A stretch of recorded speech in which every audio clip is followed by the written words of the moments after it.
Hello and welcome back to Monster Hunter 3 Ultimate, where today we've got lots of things to do. Also, the game feels too quiet to me. Like, the audio levels suggest it should be fine, but it just feels way too quiet in my headphones. So let's raise that up a little bit. Or a lot of bit, as the case may be. That might be too much once we get to actually loud content, but we'll see.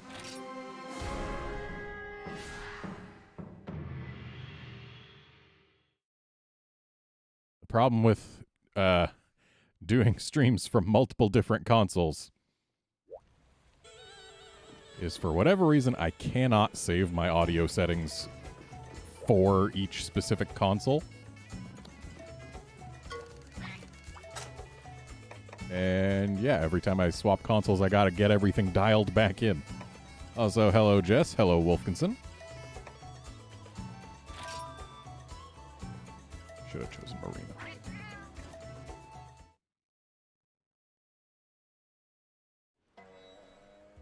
Wait. Right. Online means just multiplayer. You gotta do network mode.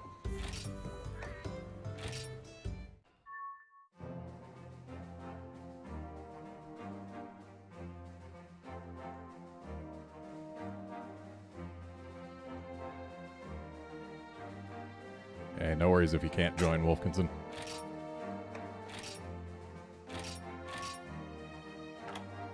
Okay, G rank A. Lobby 5 because I can.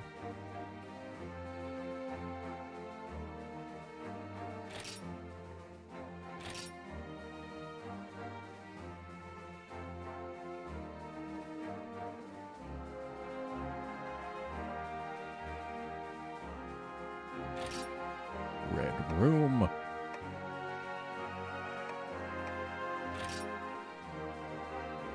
And today is April 30th, so 0430.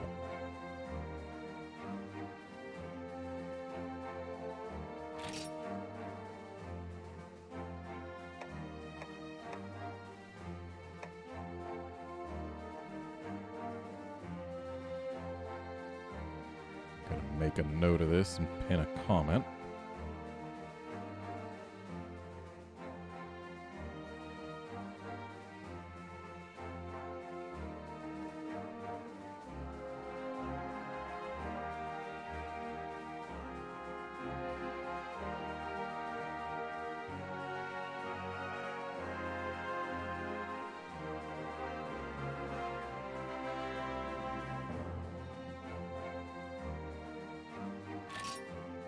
And there we go. Room created. Message pinned.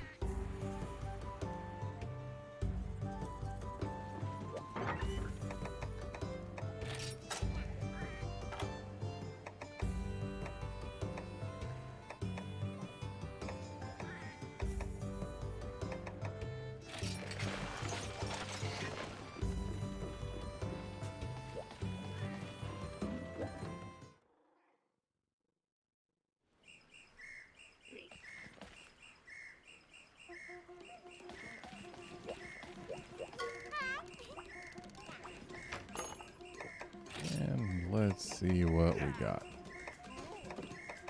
I gotta say, every time I go back to 3U, there's two things that I miss more than anything else from the later games. Item sets, naturally, and being able to see detailed quest info without needing to press A on each quest. Like, you can see the names, which, sure, often that gives you a good idea of what you're going to be hunting, like the Cherry Blossom Queet. Also, did they seriously just truncate a single letter with an ellipsis? If they had just not used it, the ellipsis is taking the place of an N.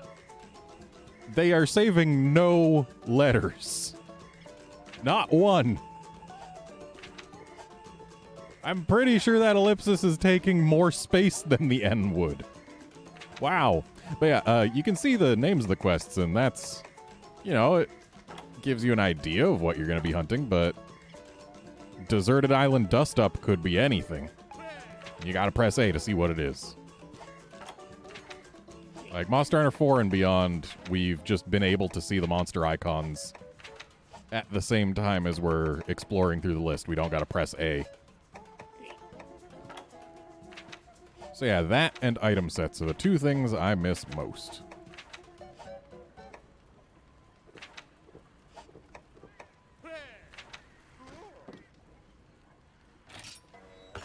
And we're gonna start with the boy I put on the thumbnail.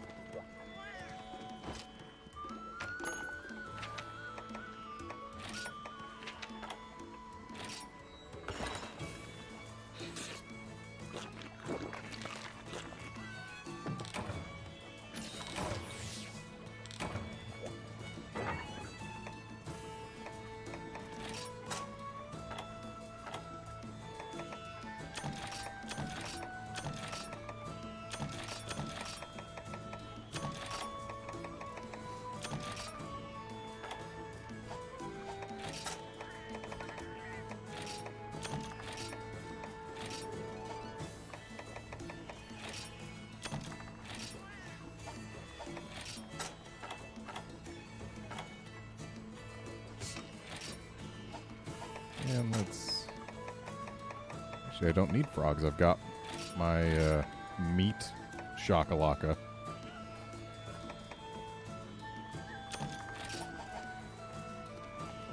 I'll still grab frogs anyway.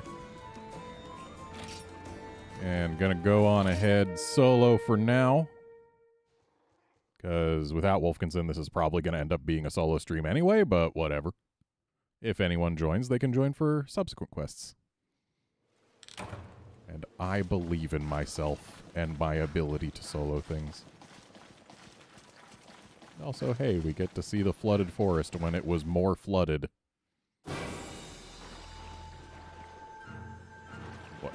Gobble's in here? Hi, buddy. What are you doing in here?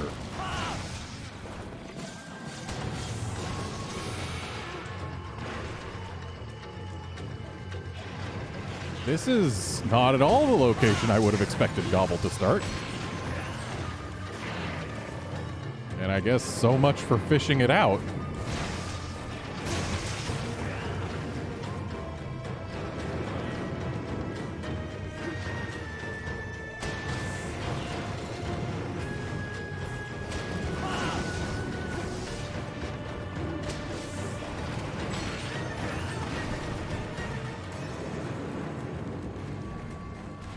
Yeah, Wolfkinson, we definitely have to avenge the fallen Hunty.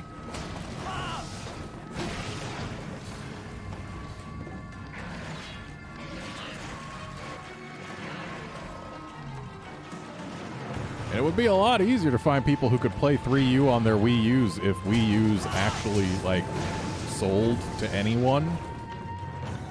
Like, if people actually bought Wii U's, it'd be so easy finding people to play online. Or if the 3DS version of 3U actually had online support. But no, not without a Wii U to piggyback. Monster Hunter 4, they did online support right from the get-go on 3DS. And then only released on 3DS. But then again, Monster Hunter 4 was actually the very first handheld Monster Hunter game that was able to do online play by itself without needing a console to piggyback off of. Because the PSP games all required ad hoc party to connect online and play that way. So literally a tunneling app on the PS3. I don't know what Freedom and Freedom 2 did, but even Freedom Night was Or PS3, wasn't it? I honestly don't recall. But I do know that on the PSP itself, those games did not have online, and Portable Third needed to use Ad Hoc Party, even if you were playing Portable Third HD, which was the PS3 version of Portable Third.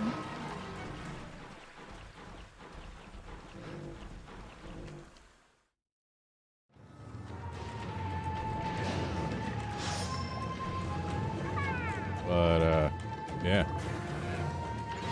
Oh, on the subject of Portable Third, I managed to extract the ISO from my copy of Portable Third HD version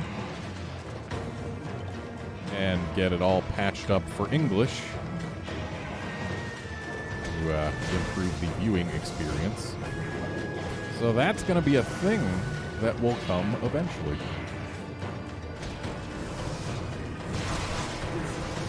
Okay, got us a tail.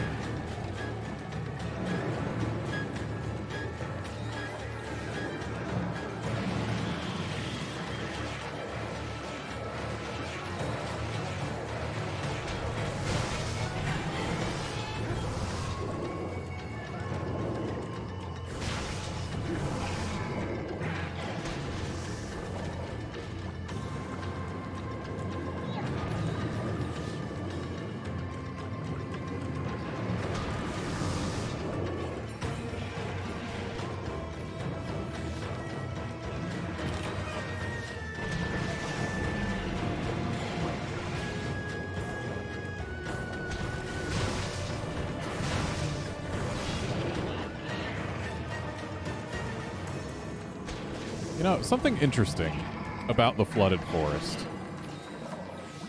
is it's a map that has had 3 different versions of itself in 3 different games. Well, actually, across 4 games, this map has had 3 versions.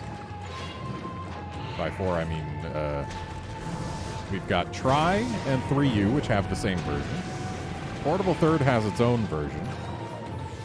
And then Rise has a version that you'd think would be more based on the Portable Third version, but it's actually basically based on the Flooded version with a couple little nods from the Portable Third non-flooded version of the Flooded Forest.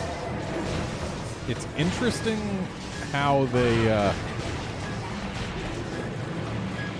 they kept some ideas from Portable Third, but still stuck to the general status of the 3U Flooded Forest.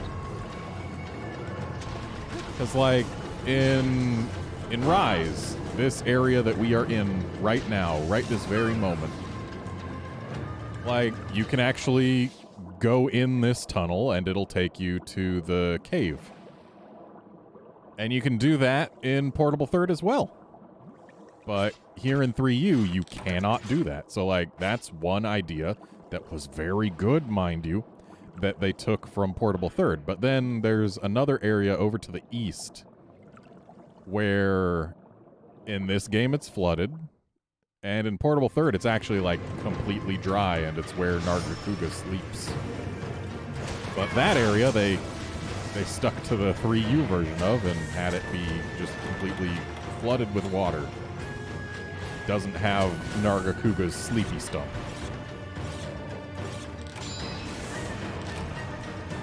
Hey, Drake, great.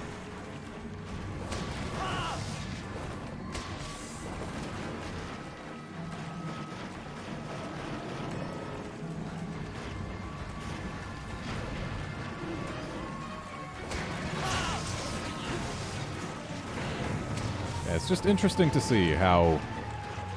I don't know that any map has had so many different versions as Flooded Forest. Like, again, it's across 4 games, we've had 3 versions of this map. And, like, sure, there's other maps that get adapted a little bit as they change games. I think this might be the only one that has been different as often. Like,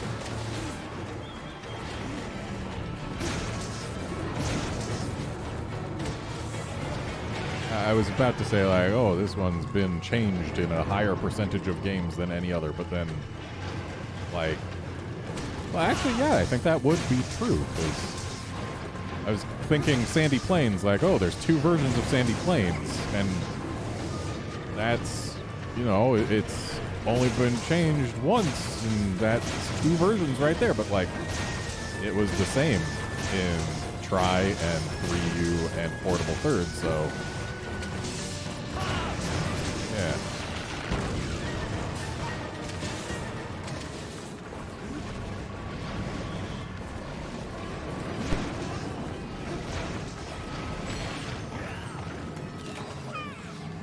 So, like, Sandy Plains has been in 4 games and had 2 versions. And, like, I guess the 2nd-gen Volcano has had some pretty frequent change. That was an attack. I guess so. Yeah, Gen 2 Volcano has had some changes. Like, it had a couple areas added on to it with Freedom Unite so that Lavaziath could be there.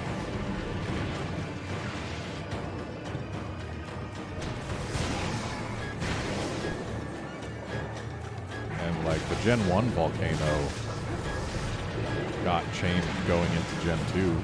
Not enough to save it, but definitely got changed. Yeah, Flooded Forest, I think, has had more changes than any other map. Honestly, I really like the Rise version. I think it's probably my favorite Rise map, just to hunt in.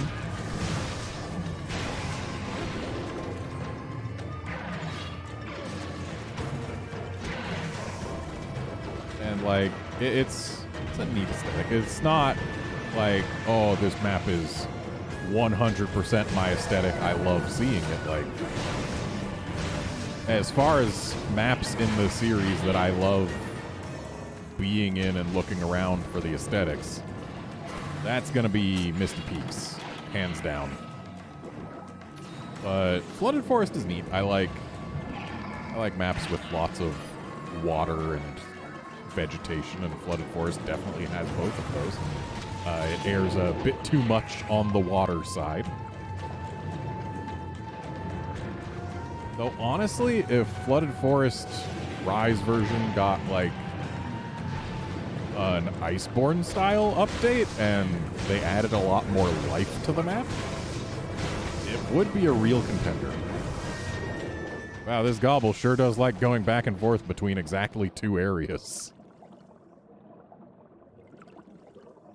Jess, this monster is Gobble. It exists only in Monster Hunter Tri and 3U. And, yeah,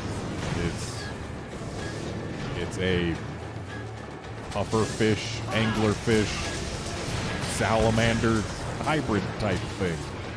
And it's neat. I wish he would come back, but it would kind of suck having Gobble come back without swimming being in the game. So, I'm content to not have Gobble come back until they bring swimming back.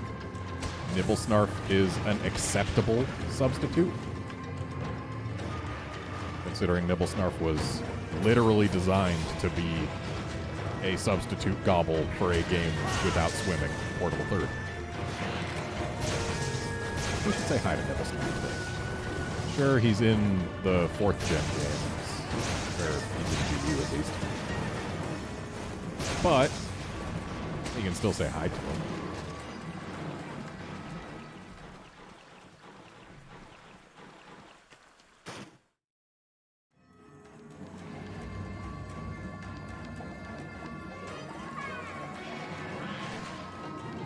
And also, just worth noting, the theme that you are listening to when you hunt anything in the Flooded Forest, that doesn't have its own theme, mind you, is in fact Gobble's theme. I mean, it's not specifically like, every time you hunt Gobble, this theme plays, but the theme is named for Gobble. Much like the theme for Deserted Island is named for Lagiers.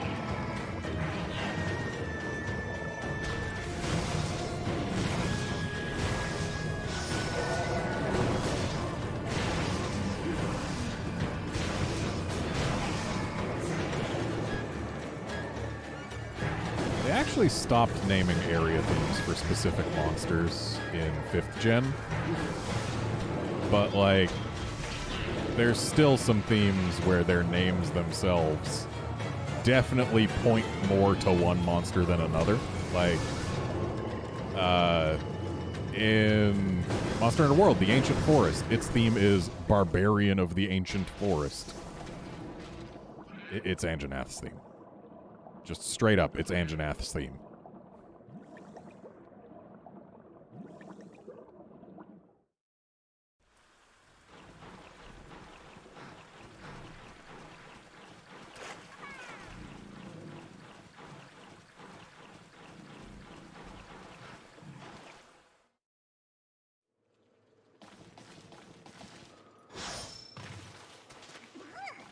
Gobble is mad. Also, I only just realized I forgot to paint this thing, but I guess it's easy enough to follow, huh? If I didn't know it came here to sleep, I'd have some more trouble, but I do know that.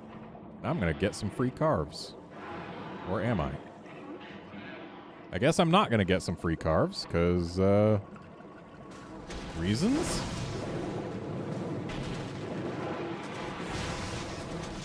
Game wouldn't let me.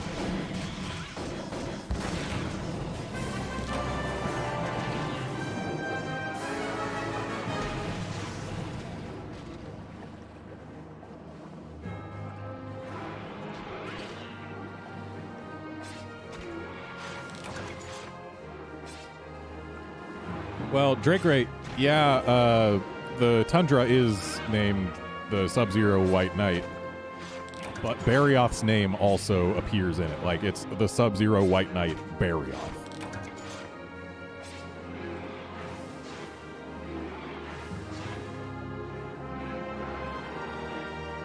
Meanwhile, starting in World, they dropped the monster names and they just have the track names.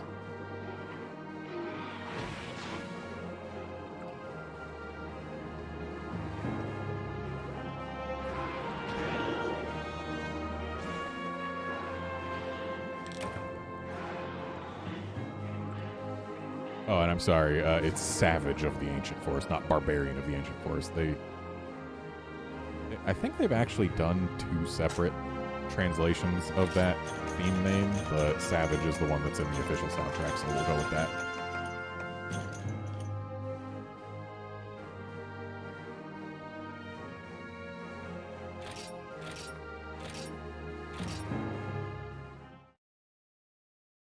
And then for Wildspire Waste, it's Rulers of the Wildspire, which that one's even less specific. But, I mean, you look at Wildspire Waste and what monsters were in it when that game launched. It's Diablos. It has to be Diablos. Unless they're saying Barioth is the ruler of the Wildspire, which it is not. Or maybe it's referring to the creators of the Wildspire, the little harvester ants. Maybe it's the ants theme. Chase, how's water combat? Depends on what weapon you use. With a switch axe, it's fine. Like, honestly, I've got no major issues with underwater combat using switch axe. Using sword and shield, it's kind of annoying unless you have real good depth perception, which is to say, unless you're playing on a 3DS with the 3D slider cranked up.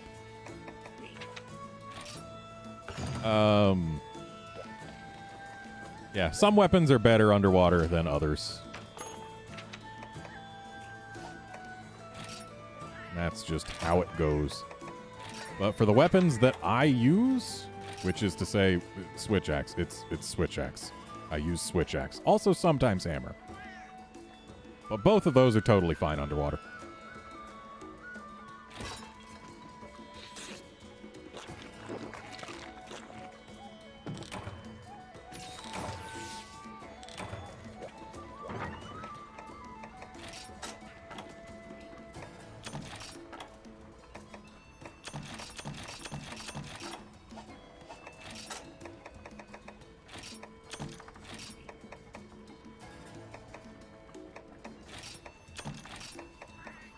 And since we're fighting a Nibblesnarf, we bring bombs.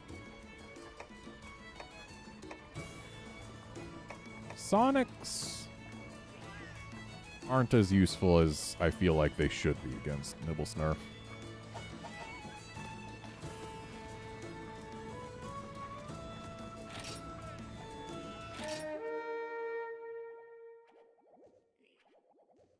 Yes, Wolfkinson, Dancer in the Coral Highlands is absolutely referencing Legiana. That's one of the more obvious ones, I would think. Oh, I don't have hot drinks. This is going to be a problem. I don't have any drinks because I don't have item sets.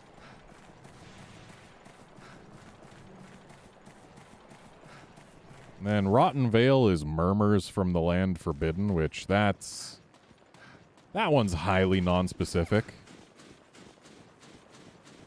Like, oh, there's our Snarf. I don't know that I would specifically attribute the Rotten Vale music to any one monster. Did it seriously move to the... Oh.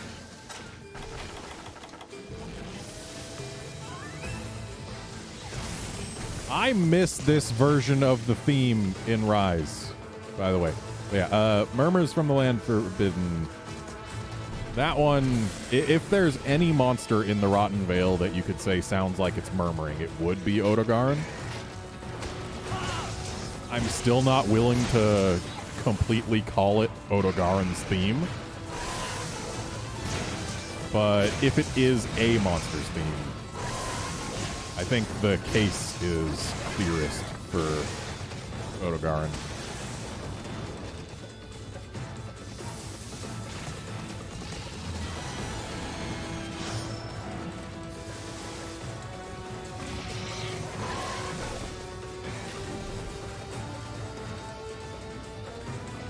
And Elder's Recess is Forces of Land and Life, which...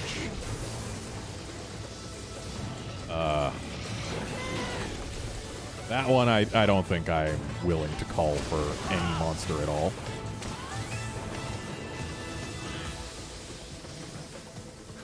Because that's clearly more of a reference to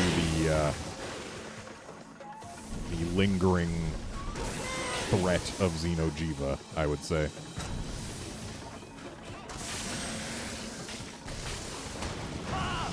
Yeah, the name of the Elder's Recess theme is more of a reference to Xeno than to anything actually in the Elder's Recess.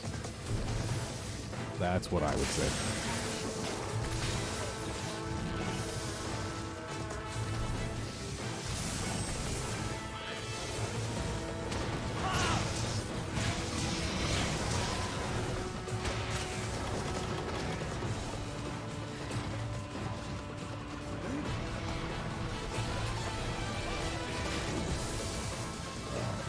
Cha-Cha, not me. Which means he didn't get the bomb. Snarf.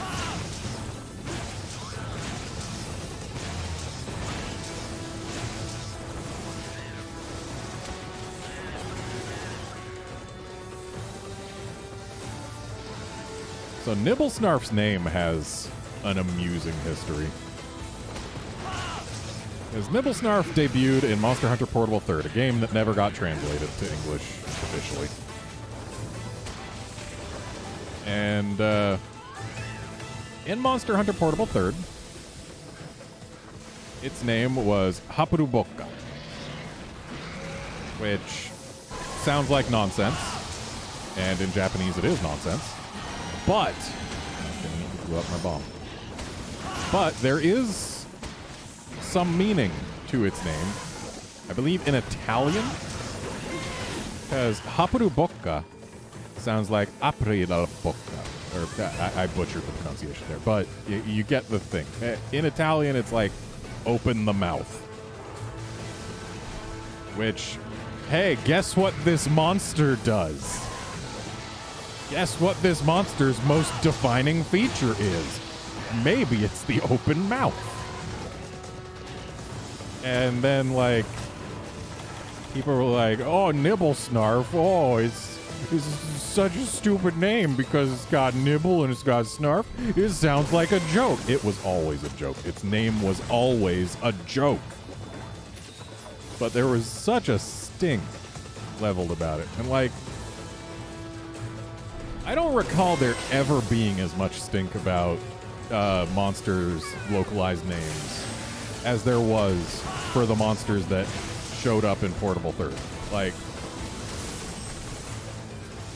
I don't recall any controversial names from Gen 4, and Gen 5, the only controversy I can remember is when people were complaining that basically all of the monsters in Monster Hunter World, at least most of them, didn't have unique names in English. They were just transliterated versions of the Japanese names, basically.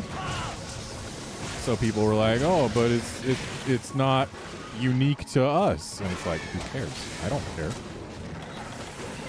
But the Portable Third monsters, people were so opinionated about it probably because they went a few years getting used to the Japanese names and now they had to adjust to the English names. But, like, Duramboros.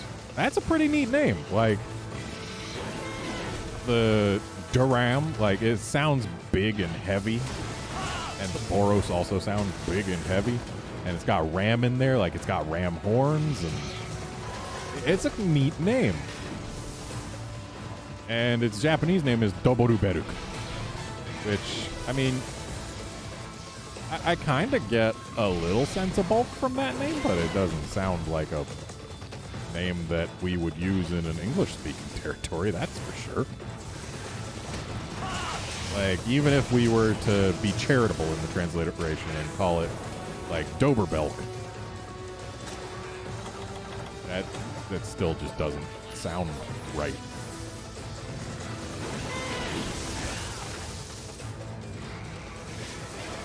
I mean, yeah, Barufaruku to Valstrax, there was definitely some consternation about some, but I feel like it faded away pretty quick because Valstrax is just a fine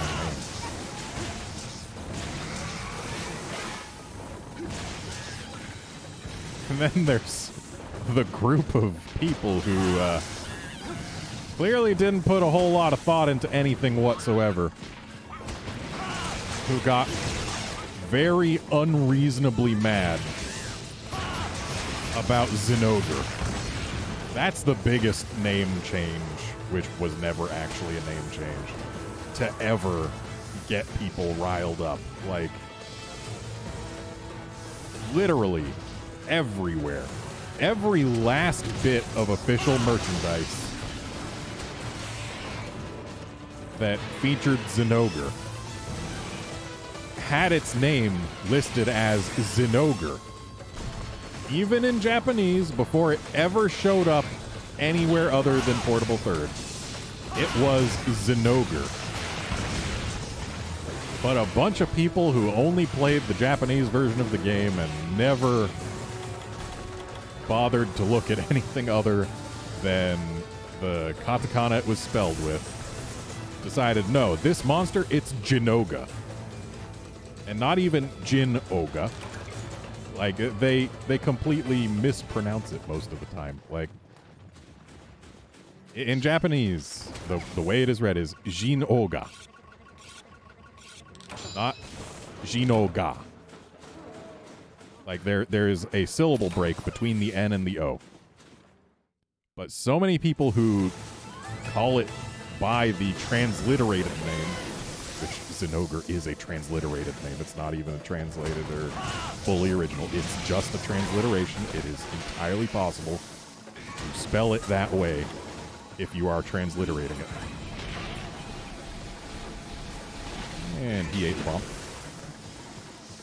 So, like, yeah, that one caused the biggest stink, and everyone who was raising a stink about it is just objectively wrong right from the get-go. It's kind of hilarious. They're so adamant that their way is the better way when it has literally never been correct, and Zinogre has never had its name changed. It's always been Zinogre. Forever. And now this Snarf is fully broken.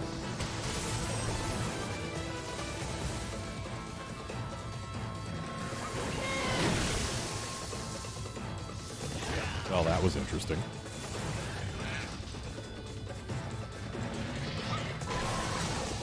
Yeah, everyone who claims that they're calling Zinogre by its original name, unless they're saying Zinogre, they're actually calling it by a made-up version of its original name.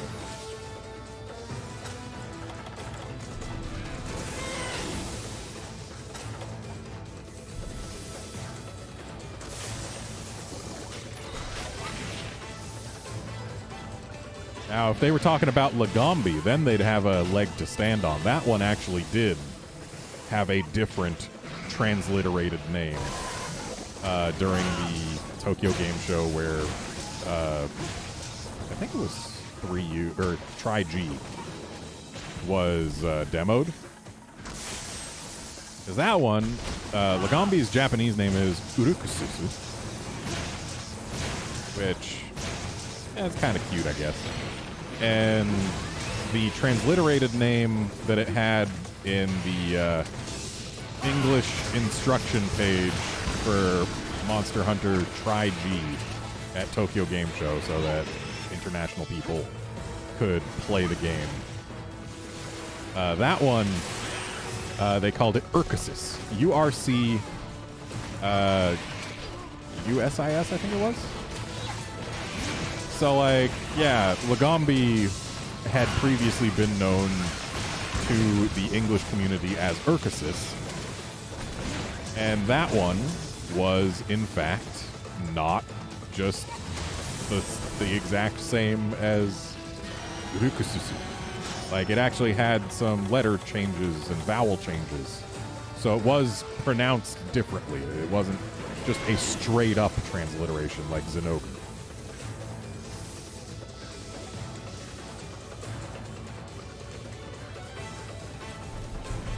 But nobody complains about Lagombi because Lagombi is just a good name. It's got Lagom as in Lagomorph, as in rabbit, and the B at the end is cute.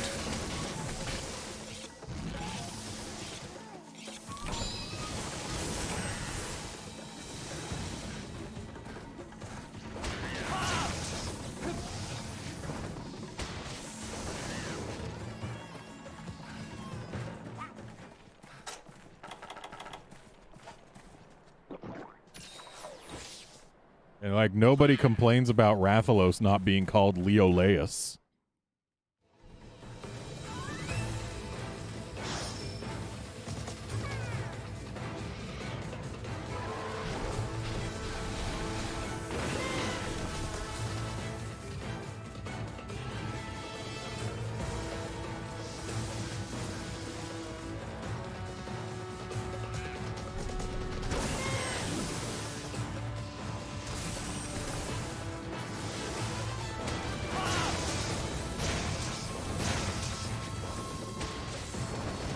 Just for whatever reason, the portable third, the monsters introduced in that game are the ones that people get the most opinionated about the localized names for. And I don't know why, and it bugs me forever.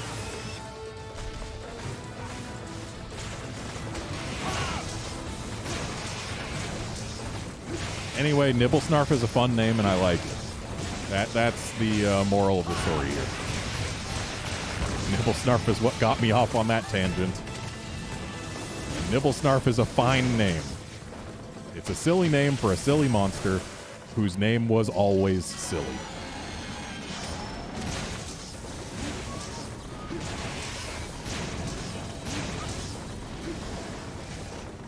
And now he's swimping.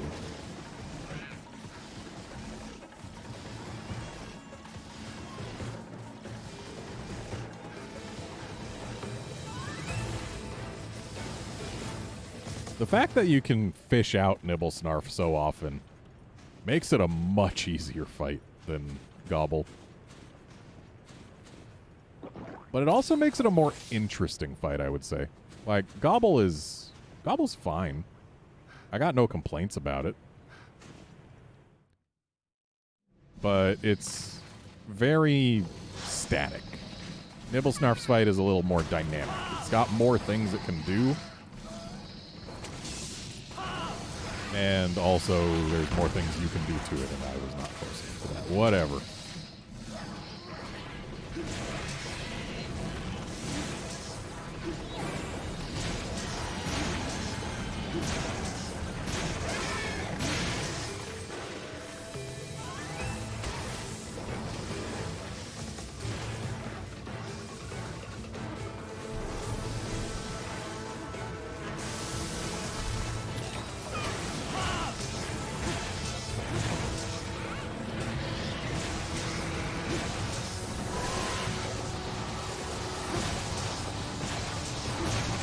Yes, just swimping. Because it's limping, but swimming. I dare you to think of a better term for that.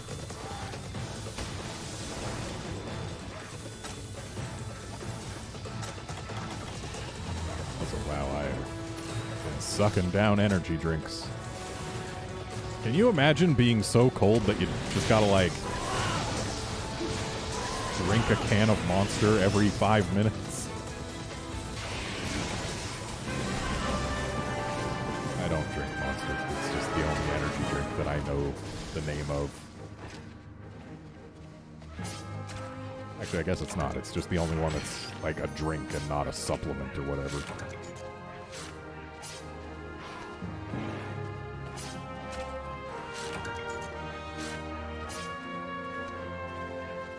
I'm still sad about something with regards to specifically this monster. I think it was a little too... Well, part of it was because it was too late, but like... When Monster Hunter 4U came out, I was talking to... I believe it was Yuri, Capcom's US Monster Hunter community manager, at San Diego Comic-Con. I think I was talking to him about just various monsters that I'd love to see come back in later games. Because 4U didn't have any Leviathans. And I was like, you know, we've got the dunes here. We could totally have Nibblesnarf. And as we were talking, I was like, wait a minute. Nibblescarf. You're doing Monster Hunter merch. Make a scarf that's patterned like Nibblesnarf. Like, on one side, it's all brown and mottled, and on the other side, it's got this dazzling blue. This blue underbelly. Do that. Go make a Nibble scarf. And I don't know if he was humoring me or what, but Yuri said that it was an interesting idea, and he'd bring it up with the people who would be responsible for such a thing. And a while later, he told me that, like, yeah, he talked to them about it, but they decided it was just... It was too late. It wasn't in a relevant game, so they couldn't do it. And I was sad. Then GU rolled around, but I guess it was too late then, too, because GU came out in the US. Well, actually, Generations had Nibblesnarf as well, didn't it? But either way, the Nibble Scarf didn't happen. I still wish it did. Just imagine, like, a nice, long winter scarf, maybe with some legs poking out the sides of it at 2 places, so it's got 4 legs. And on top, it's got the mottled brown of a Nibblesnarf with his face and eyes at one end of the scarf. And on the bottom, it's got that bright blue pattern from his belly. Yeah, Drake Great. Unfortunately, Nibblesnarf's tail is not severable. I have a feeling they did that just because his tail is so infrequently above the sand. So yeah, no severable tail on Nibblesnarf.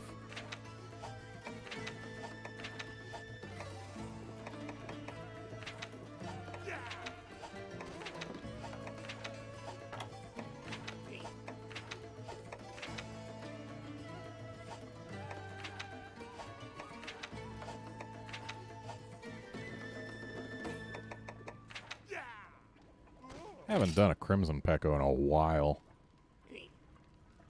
And admittedly, I don't like Crimson Pecco as much as regular Pecco, but it's still a good bird. Though I shouldn't bring a lightning weapon for Crimson Pecco.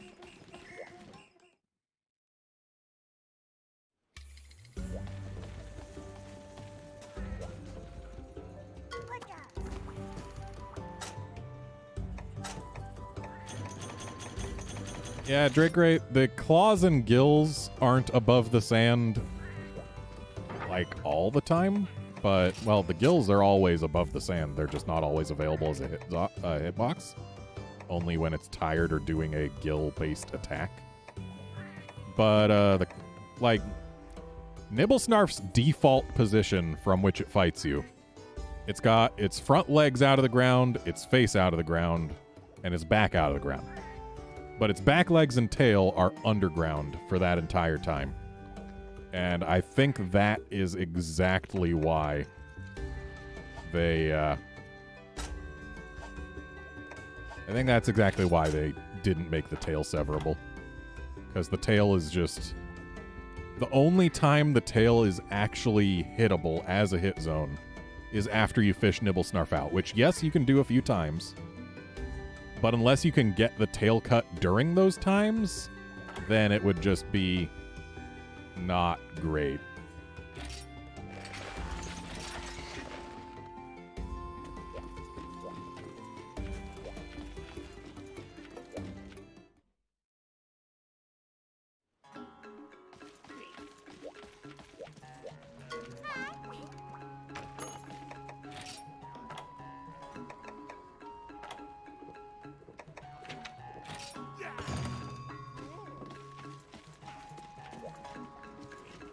Of course, I go into this quest knowing full well that it's most players' introduction to G-rank Devil Joes.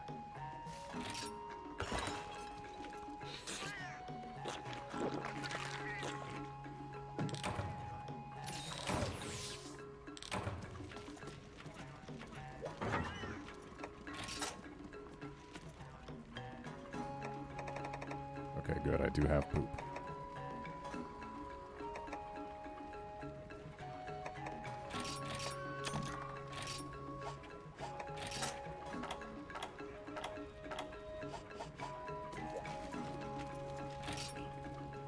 I need to eat. No, I don't. I already did.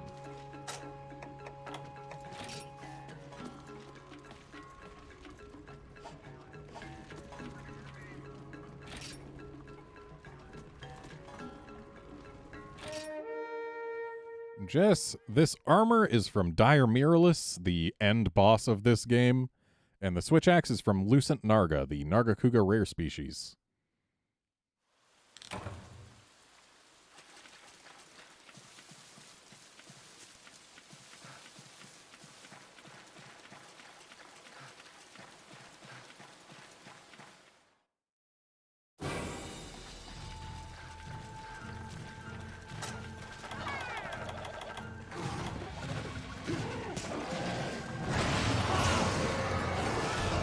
The fact that this Kurapeko has a roar is exactly the reason I brought my mirrorless armor.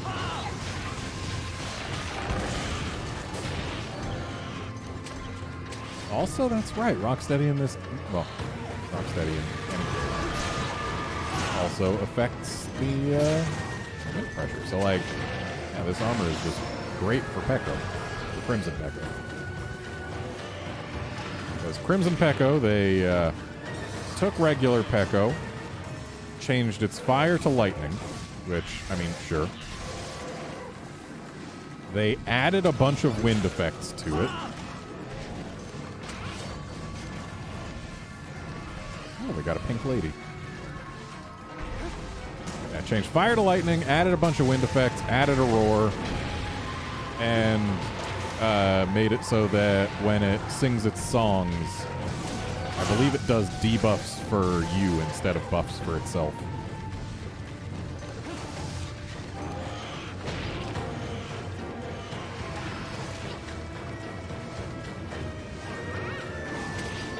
It's interesting that we got this quest without having a Devil Joe in it. That is actually unusual.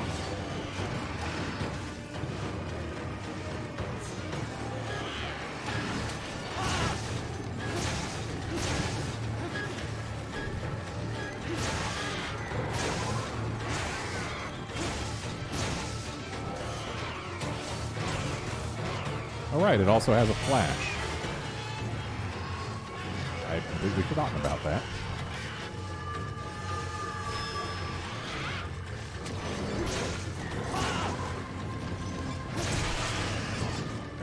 1 flint.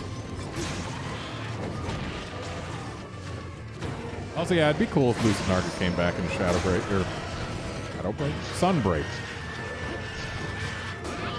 My FF14 was showing there.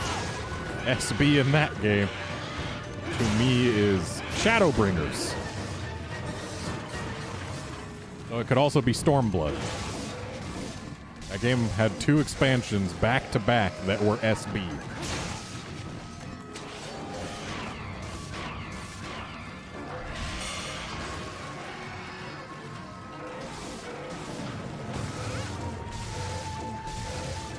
I'm willing to bet we get Rare Wraths back in Sunbreak. Like, I'm not excited about it, but just looking at the games that they have missed out in the franchise so far, they have been absent from 4 games.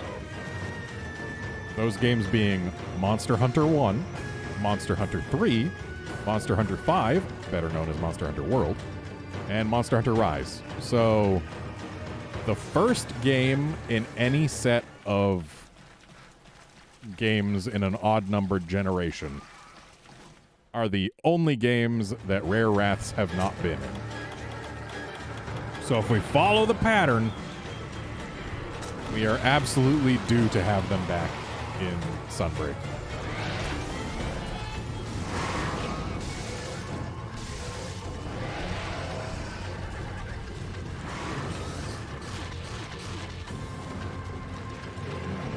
Personally, I would much rather have Molten Tigrex or Lucent Narga come back than the Rare Wraths.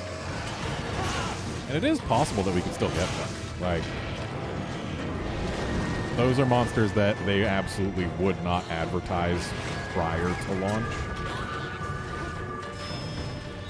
But, like, yeah, they could absolutely be there. Now this Peko is fully broken.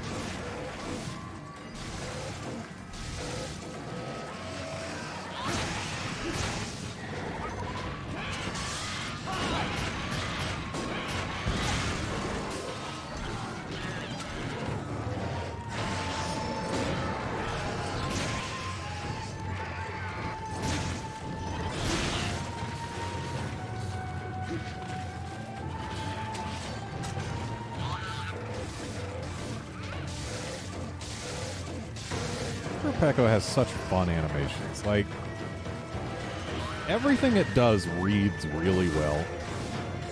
It's got a, just generally a cool look to it. It's got a real, in my opinion, fun gimmick. I know a lot of my friends absolutely hate it, but I love this bird. Like, my favorite bird wyvern to fight is Iceborne Garuga. Like, it has to be, but in terms of how much I enjoy what a bird does and how it acts, Peko, all the way. Love this bird.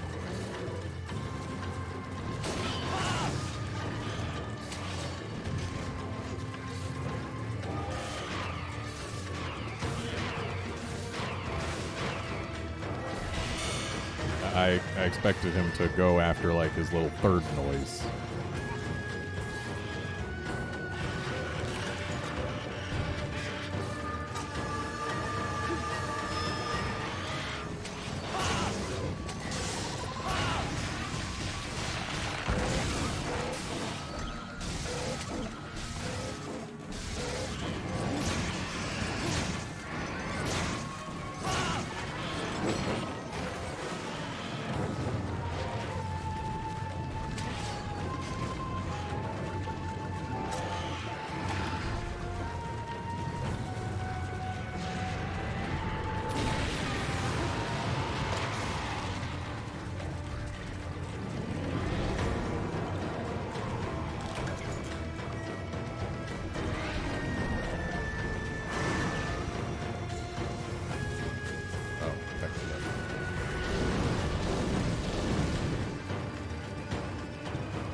Jess, I think I would be more expecting them to be like, hey, look, we've got a Sunbreak demo coming.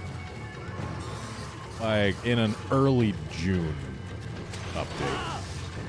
Because, like, they're probably not going to do a demo more than a month before the game comes out, I wouldn't think. And early May seems a little too early to announce a demo for June. As being like, hey, we're doing a demo, you can play it in 3 weeks. Just seems a bit much to me. But I definitely expect that there will be a Sunbreak demo. It's just a matter of when.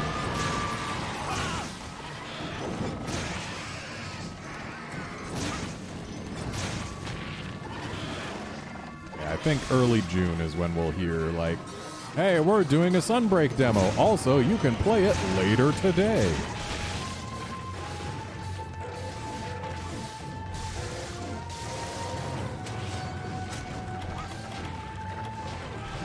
For that, I actually have to heal.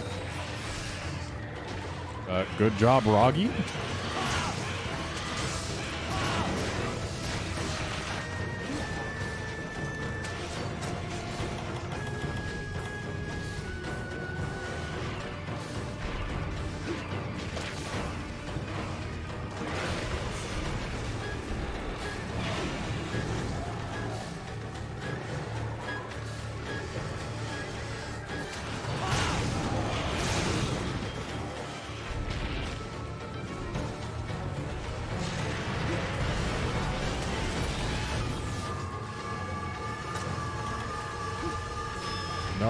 No buffing or debuffing. No doing whatever thing you were trying to do.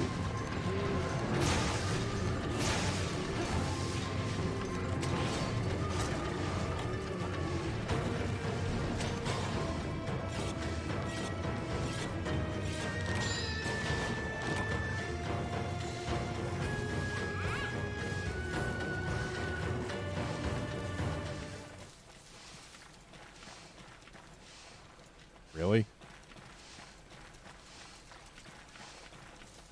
Echo just pulled a U-turn. Feels like I'm playing Freedom Unite.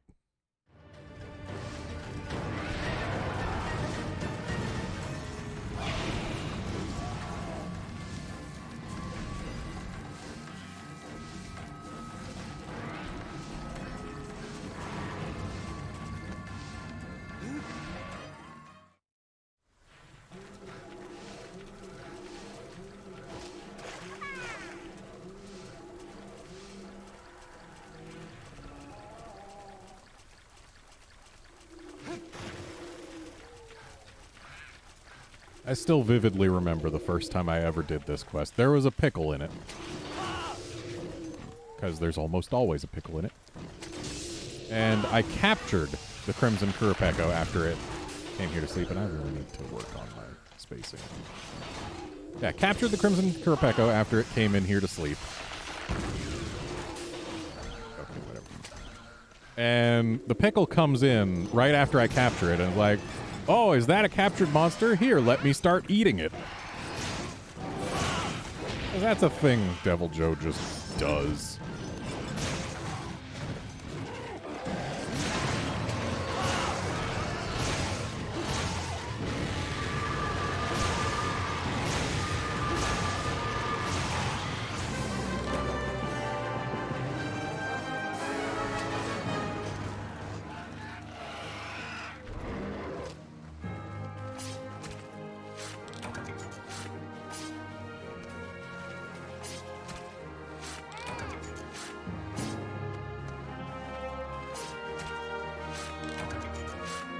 I think this is the last game where Devil Joe would eat his own tail. I don't recall him ever doing it in Gen 4. He doesn't do it very often in this game either. And Try, basically, if you cut his tail off, he was like, ooh, a snack! And he might have done it in Portable 3 too, but this game, it's like, only if he's actually hungry will he eat his tail. Wow, the tail nudged me but did not harm me.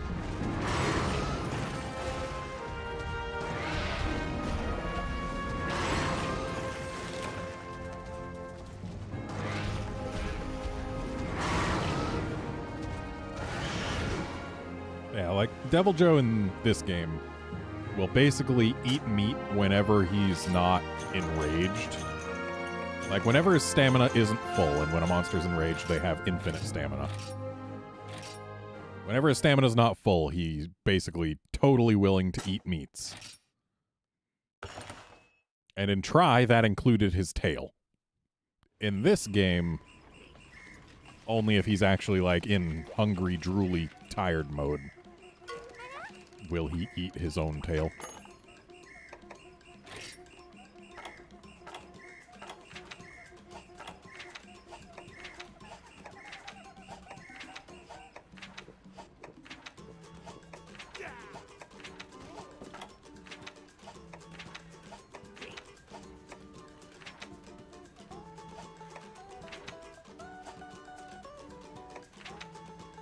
Yeah, I feel like fighting better Kezu. Because Baleful Giginox is just a straight upgrade over Kezu. You will never convince me otherwise. It's a better execution of the same concept, and it uses the same element when it's Baleful Gigi. Like, it's just better.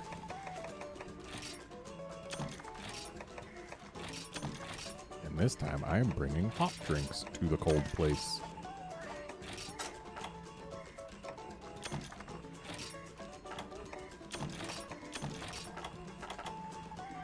Okay, so I need to bring more dung. Just in case of pickles.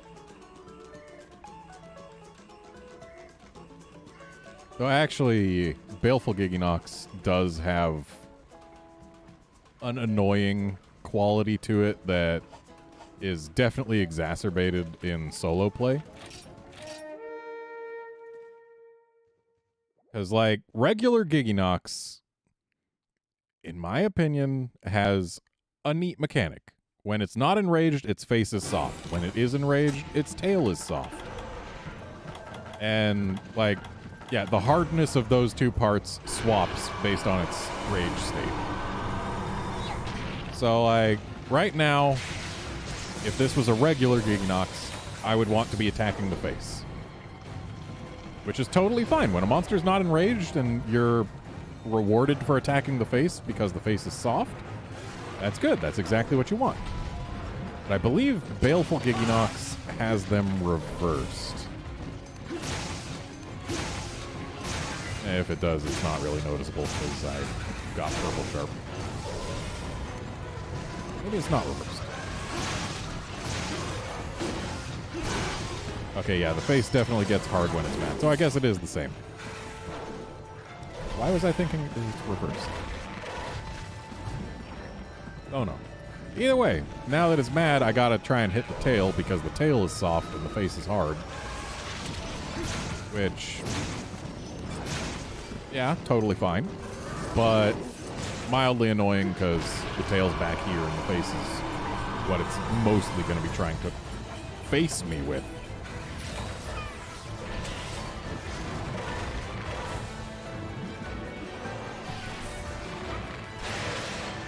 Yeah, Baleful Giginox is just straight up better Kezu. Anyone who says different is lying.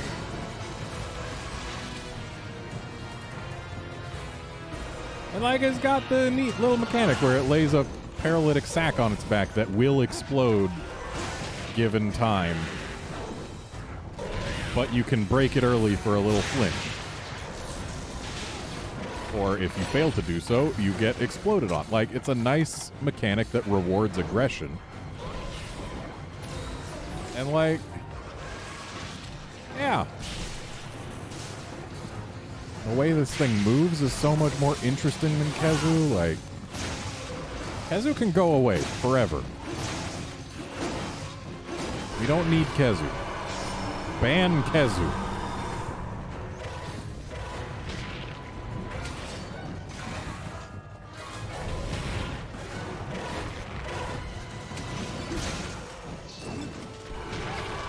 And I'm saying this as someone whose only quest he ever timed out on in Monster Hunter Try was in fact a Giginox quest. Like, my first time hunting Giginox, I timed out.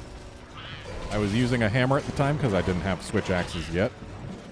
And, yeah, I just didn't know how to deal with this monster, and it spent a lot of time on the ceiling, and I wasn't making good use of the time that it was on the ground because I was getting hit so much and poisoned so much.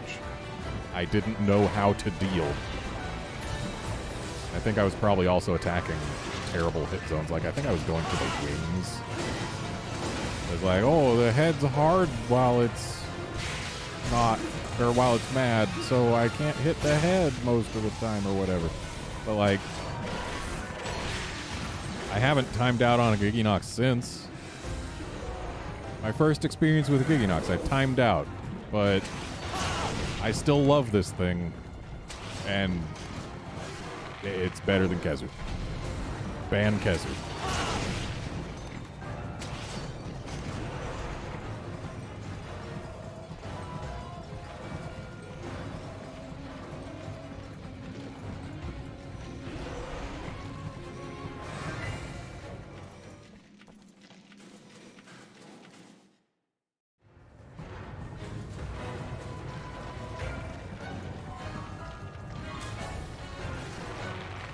And also, unlike Kezu Whelps, we actually get to see Giggies.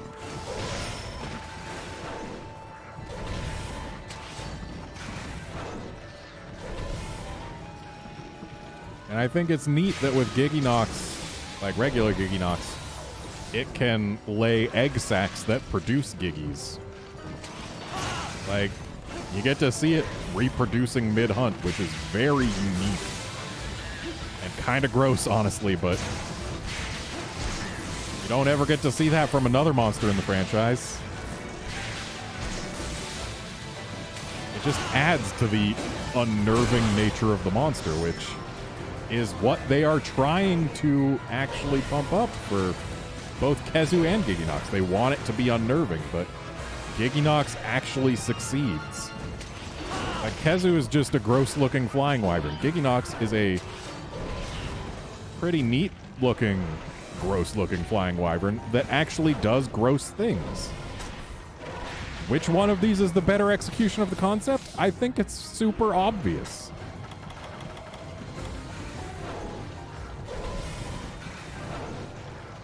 Like, the only gross thing Kezu does is have a big wiggly neck.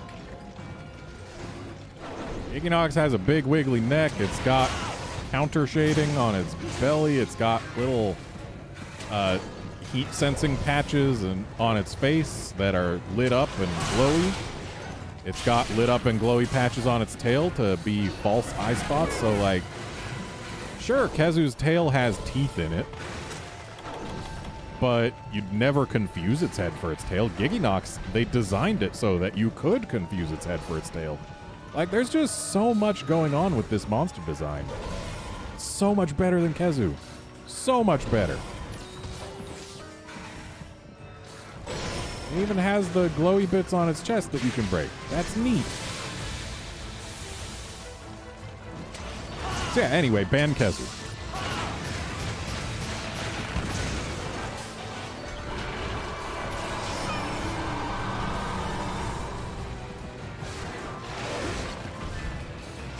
They're both cave-dwelling, gross flying wyvern.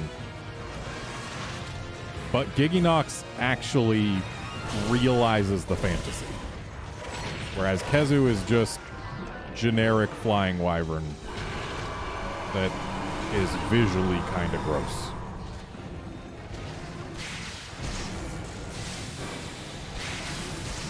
Oh, that's a Savage Joe. That is a Savage Devil Joe.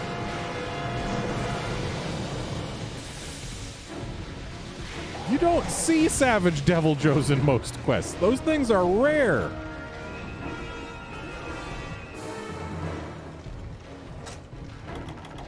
Well, now that it's here, I am, I believe, legally obligated to play with it a little bit. Like, if you go in a quest not expecting a Savage Joe, and a Savage Joe shows up, you don't just leave it alone.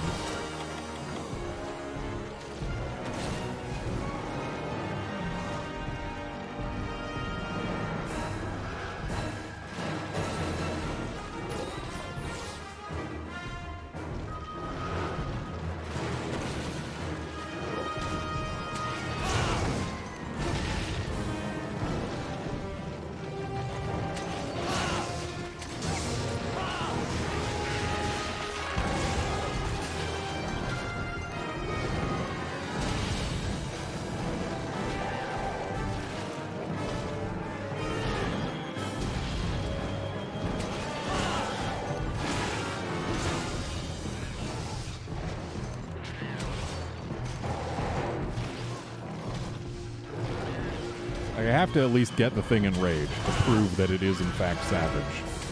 Even though the fact that it's tired while it's got the red back should be proof enough.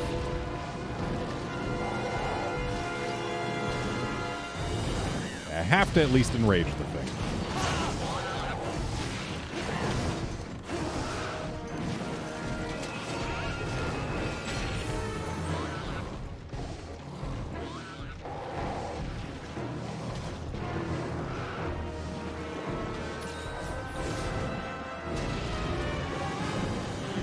Definitely didn't come prepared with the items for a big fight against the Savage Joe. Like, I didn't bring honey. If I had honey, I would definitely, like, actually go for it. But, I have limited healing supplies, and I need to use some of them for the Giganox still.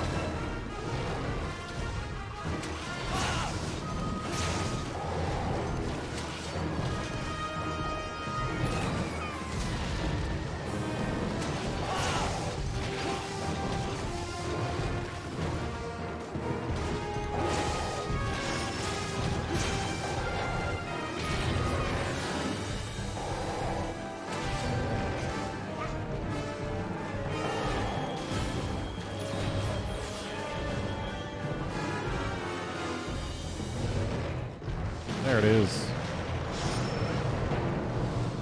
Oh, that's not Savage. Why do you have the red back then? Or did he just... No, he's enraged. Is it just because we're in a dark area? A quote, dark, end quote, area? And try this area would have been, like, actually dark, but... Yeah, I guess, I was mistaken because... the red in his back was too visible.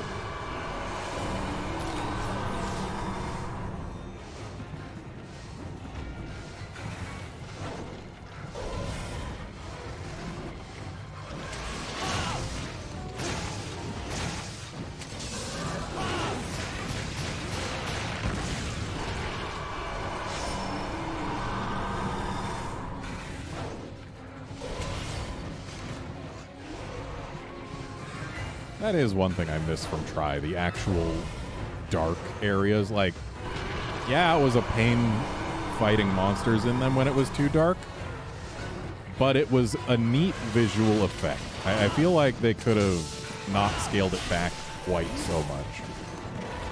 Like, they could have still had it be darker than it is, so that we could keep the interesting lighting. But that area that we were just in this game is basically as light as this area. But monster parts that are meant to be glow in the dark. Glow in the dark that isn't there.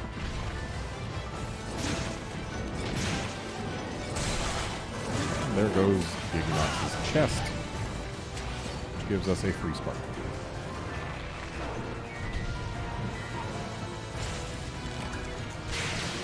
I didn't want the unknown skull, I wanted the sparkly.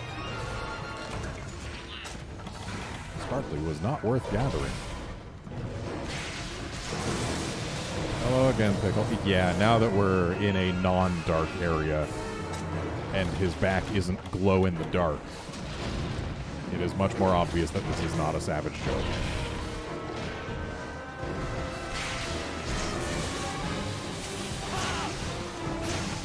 Yeah, glow-in-the-dark parts glowing in a non-dark area can be confusing.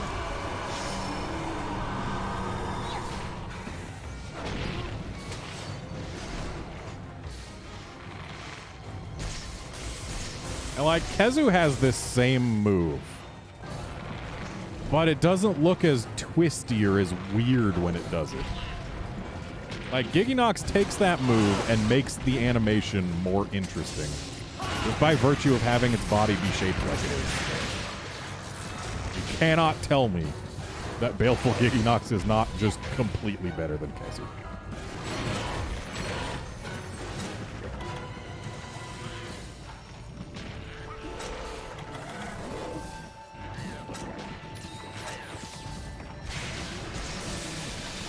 Just confirming that I did not, in fact, have honey.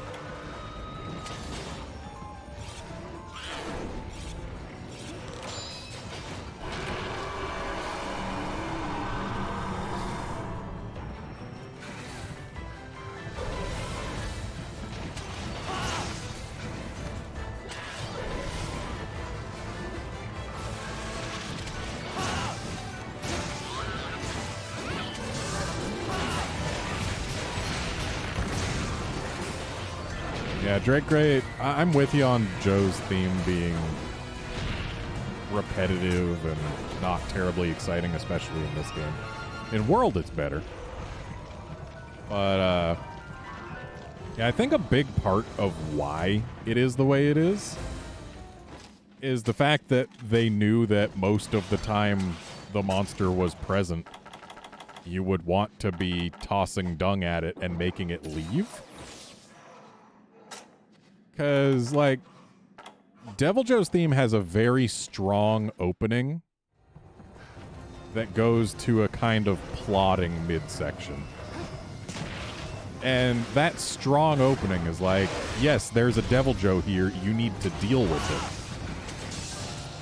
But then, once Devil Joe's been around for a while, like, chances are it's been around for a while because you intend for it to be around. You want to be fighting it. So it doesn't need to have as strong music anymore. Like, it's no longer, oh, you're fighting a huge threat that's like, oh no, this thing is here now.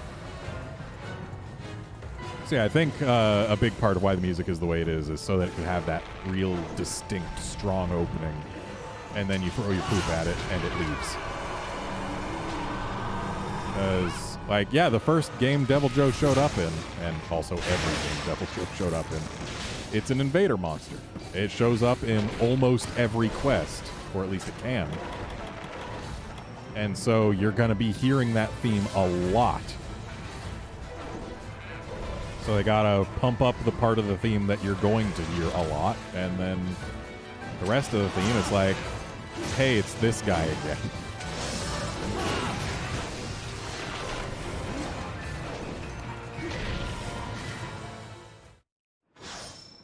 They did a kind of similar thing with Basil's theme, though Basil's theme, I believe. Like, yes, Basil's theme has that big dynamic intro that gets your attention. But then the rest of Basil's theme is just solid anyway.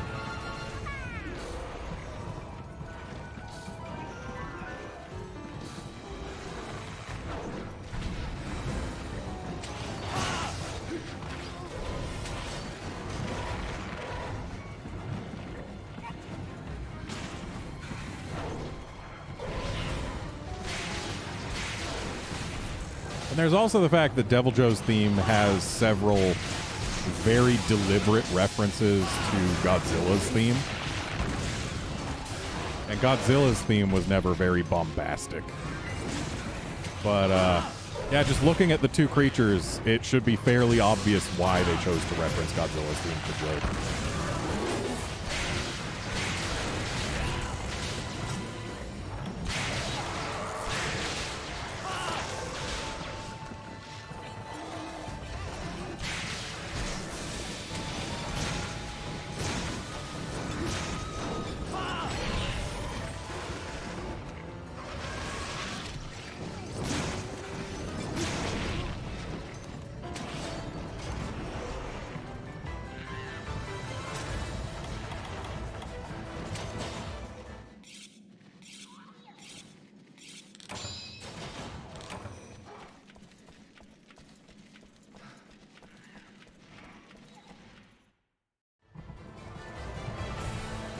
Oh, I didn't realize that the Thunder Sack would persist between areas. That's neat.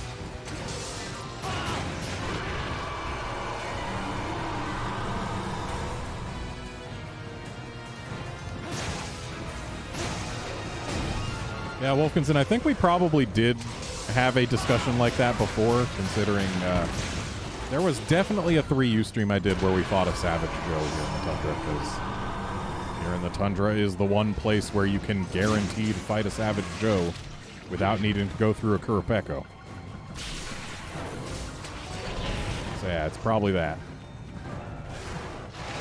It's like Savage Joe sticks around long enough that you have time to talk about things like his music.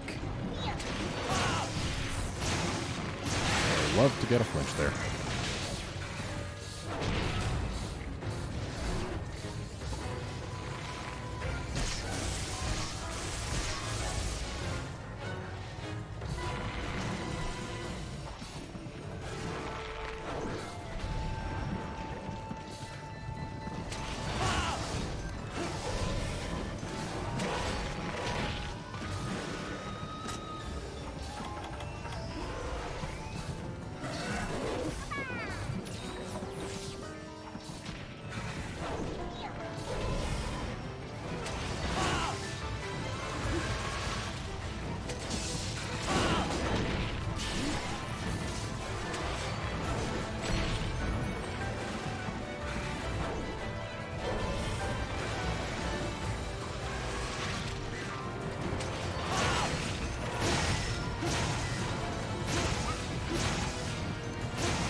Thankfully, getting this thing to roll over squishes the Parasac.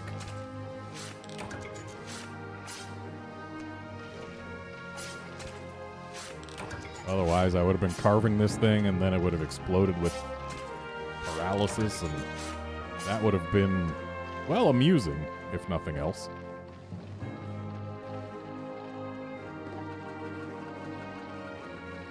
Also, here we see another example of something Giginox does right that Khezu doesn't. Counter shading. Different colored underbelly. It's an interesting trait that a lot of weird creatures have. Khezu should have it too. It would pump up the weird factor if Khezu wasn't all just kind of translucent white.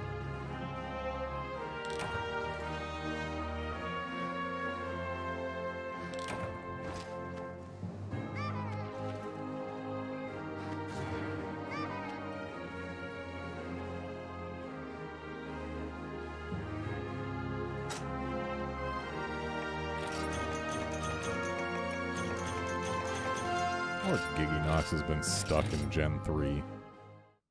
Hasn't even showed up in stories. Poor thing.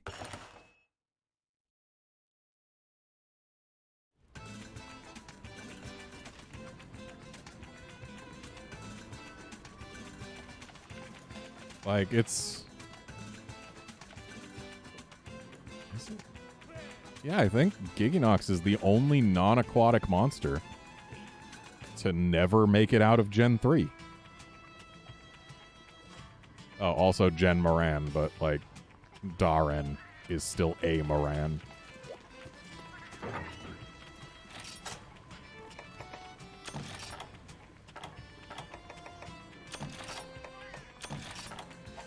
Meanwhile, Giginox has no analog outside of Gen 3. They just keep bringing Khezu back instead of Giginox. It's terrible. Bring back Giginox. At least in stories. Come on.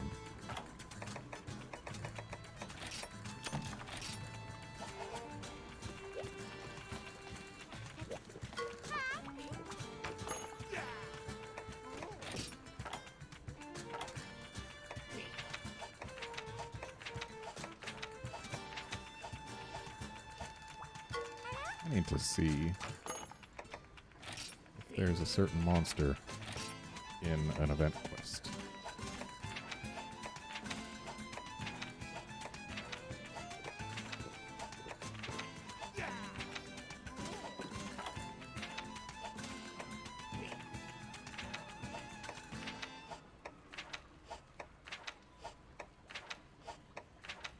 I doubt there would be an event quest for it by itself. Yeah, there isn't. But I believe, unless I'm mistaken, this right here is the last quest Capcom ever made featuring a G-rank Great Jaggy.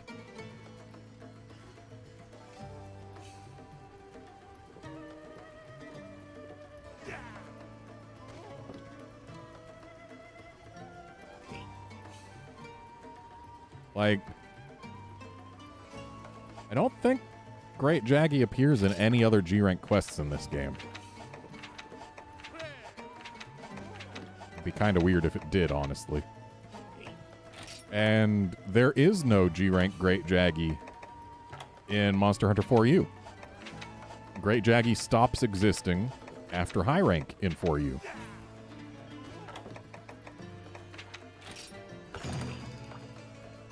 So yeah, that is the last quest Capcom ever made with a G-rank Great Jaggy. Poor guy.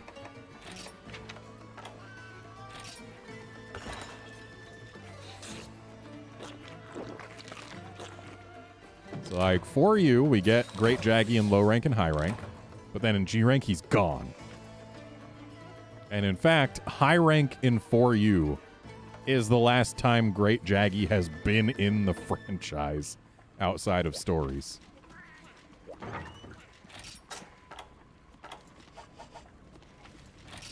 Which is especially weird because Jaggies and Jaggias were in, I believe, yeah, they were in Gen, weren't they? And GU and Rise. Great Jaggy has been absent. Also, his frill was made of actual paper. I just broke it in 2 hits.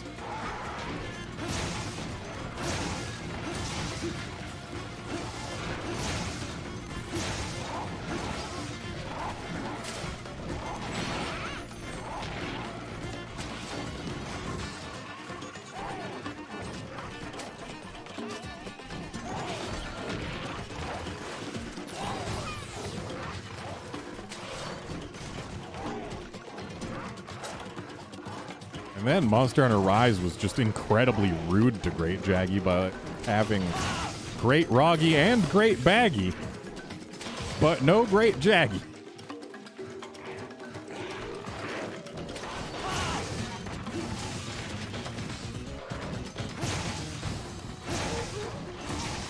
And before Sunbreak gives us Great Boggies and also brings back Great Macau for no reason. But still no Great Jaggy.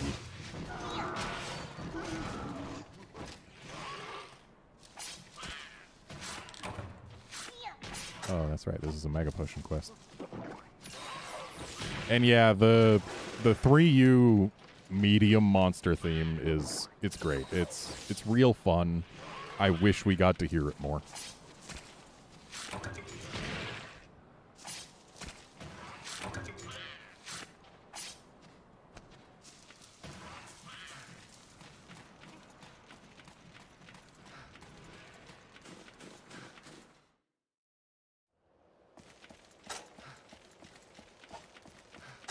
I didn't bring cool drinks. Well, good news. I'm going to have the potions I need to not care.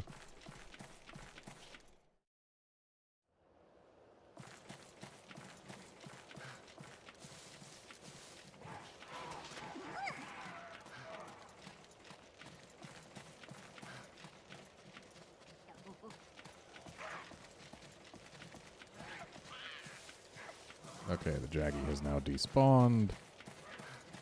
Let's see if Volvy's here now. Nope, no Volvy. Do they double dip on the Jaggy?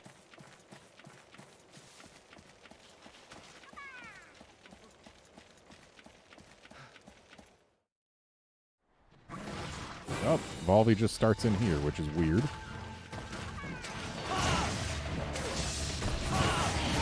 Oh yeah, we got the bear theme. The bear theme is good. It fits.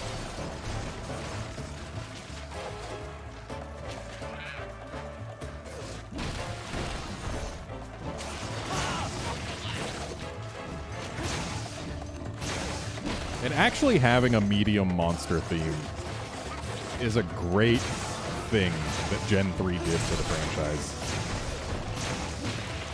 Because, like, it was always incredibly stupid having Velocidrome use Rathalos' theme in the Forest and Hills, for example.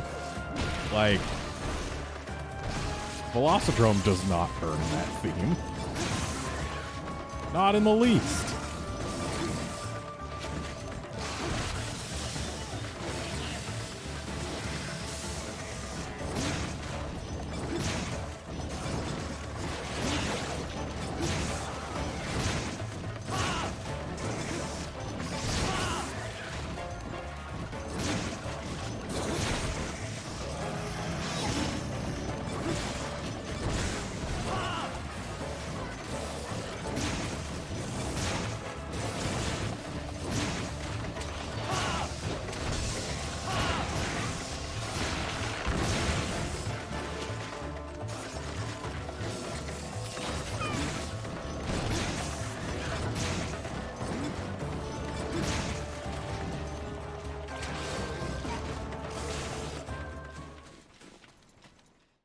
Still weird that they removed our ability to go through those 2 tunnels in the Rise version of this map.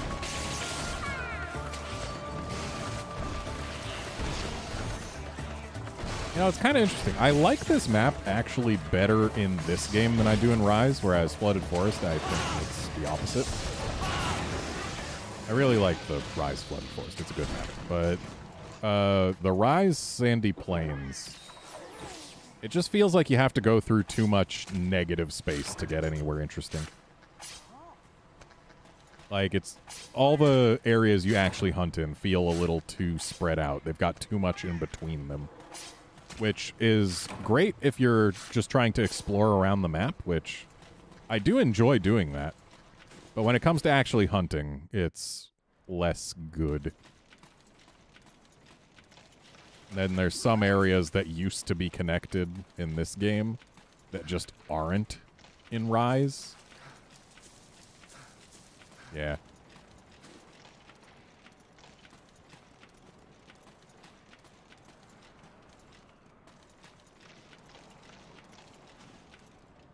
Imagine if there was a Rojang sleeping up on that ledge, but we just couldn't reach it because this is 3U.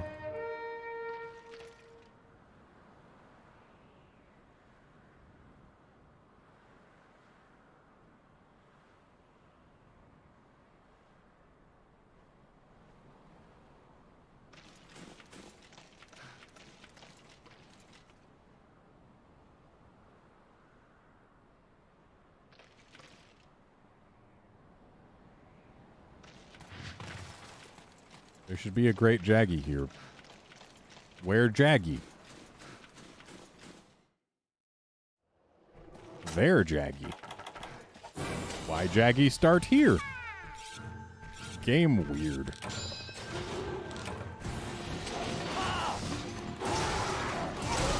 And there goes Frill. Once again in 2 hits because it is made of paper. Actual paper.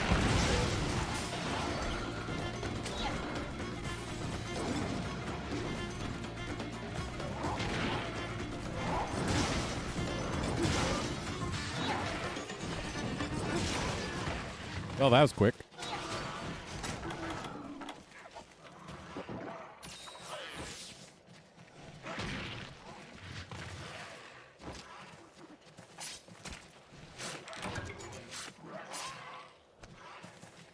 Poor Great Jaggy. It's kind of interesting how Great Jaggy, like, this was the last we had seen of him, basically. I mean, I guess he was in 4U, sure. But then Monster Hunter Stories 1 rolls around.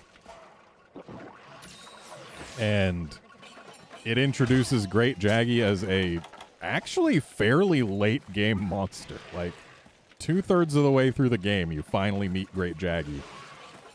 And when you're fighting wild ones with their pack, they can be deadly in that game. Especially for when you first encounter them. Like, the levels that you're at by then, they can be very dangerous. So Great Jaggy got upgraded from being basically a total non-threat in all situations to being actually something you have to respect in Stories. And then it never showed up again until Stories 2, where it was demoted heavily. And, like, yeah, Great Jaggy is still a bit of a threat when you can first encounter it in Stories 2, especially if it has its pack. But it's a much earlier game monster, so they can only have it be so threatening.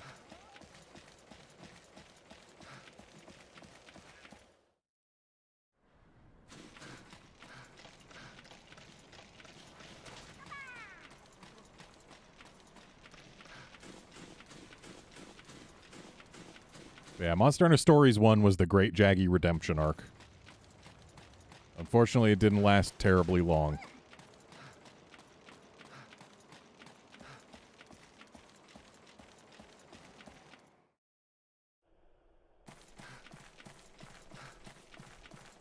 Where is this armadillo?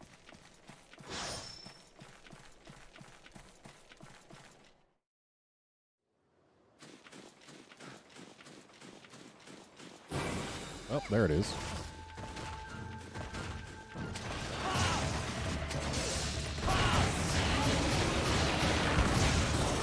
All right, later, Wolfkinson. And Drake Raid, I'm pretty sure the reason they removed the combo moves in Stories 2 is because in Stories 1, monsters would learn abilities as they leveled up. But in Stories 2, they don't do that. Well, they kind of do that, but every move a monster has in Stories 2 has to come from a gene so that it can be shared. Which, as a result, did get rid of a lot of monsters' more interesting, unique personal moves.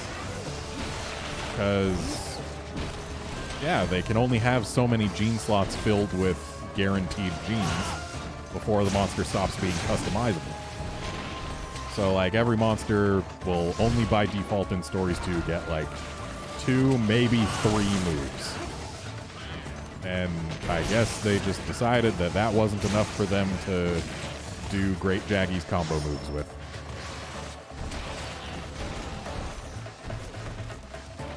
If this soiling doesn't wear off soon, I could end up baking to death here. That'd be embarrassing, dying on a quest with Great Jaggy as one of its objectives.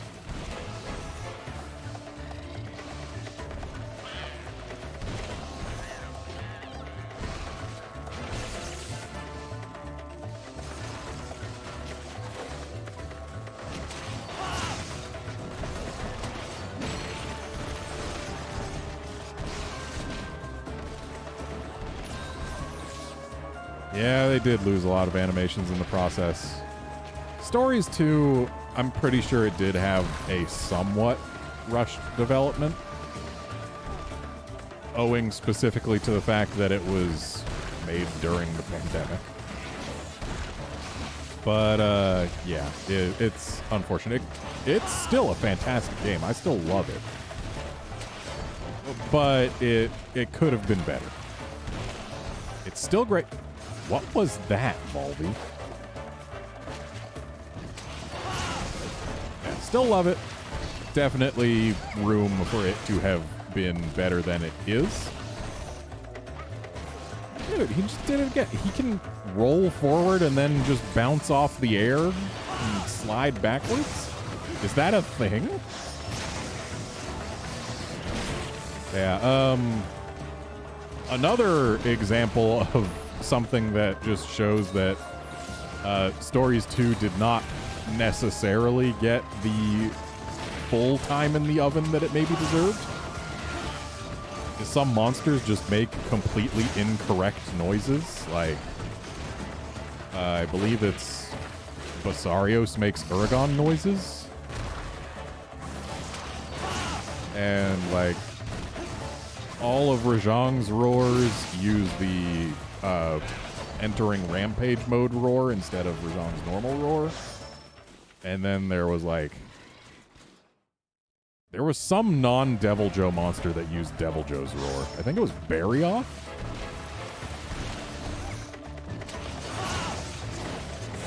So, like, yeah, there are definitely some things that they didn't get quite right in Stories 2.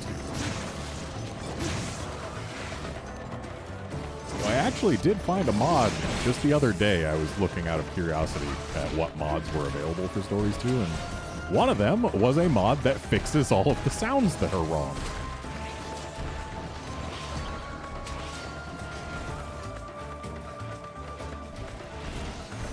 Yeah, if Stories 2 got, like, a full shot, full development time, didn't have to deal with pandemic issues, maybe we would have gotten rideable Plesioths. Because dang it, we need more water monsters in Stories. We need them. Plesioth would have been, you know, really good for when you get it. Would have been a good water monster. And then we could have put hyperspace tackle on other monsters.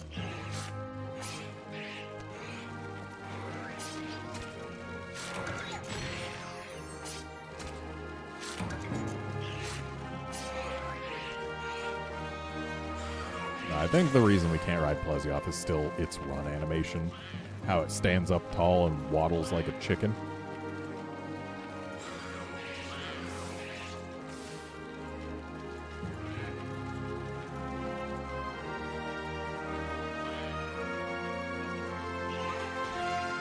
Because, like, if you were riding a Plesioth and it was doing that run animation, it would look very, very, very bad.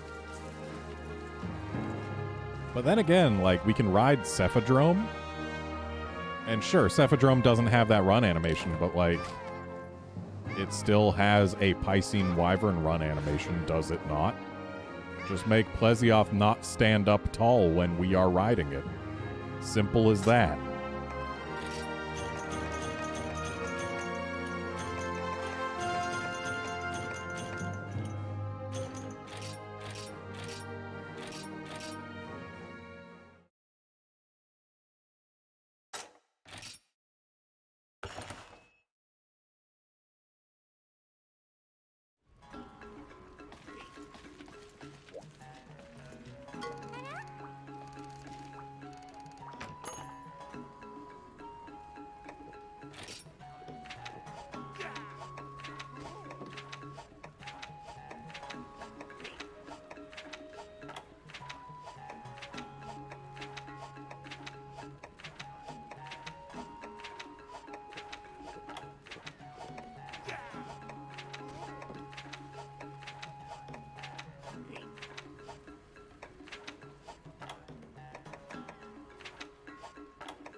I'm gonna go get a water weapon.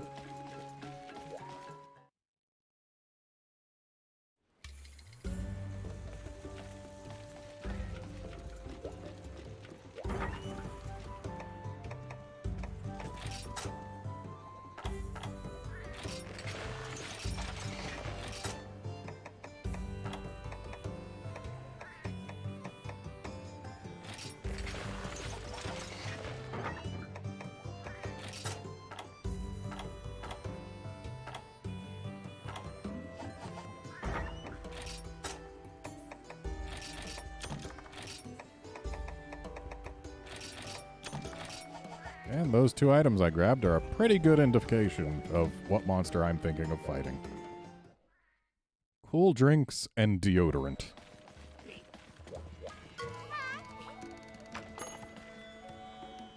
I am still shocked that Steel Uragon did not show up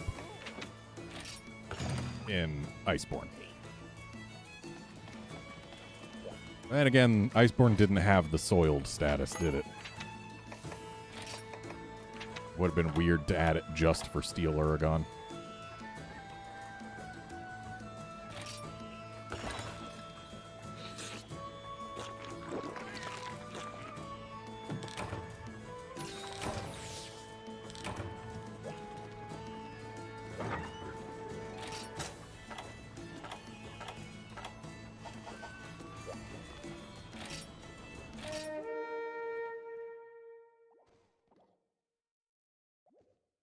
And off we go to what, in my opinion, is still the best volcano map in the franchise. As much as I love the music in the lava caverns, actually getting around that map and playing in it, like, it feels like it's half of the map gets actual use and the other half of the map is just kind of there. Whereas this volcano map is just good through and through. And I like its music. I don't like its music as much as I like the Lava Cavern's music, but I still like its music.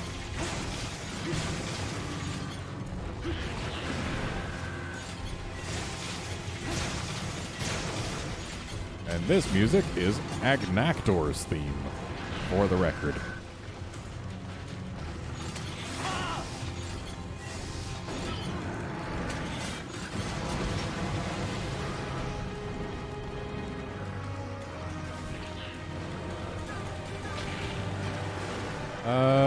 I don't believe there are any Rise monsters other than Volvi who do Soiled at the moment.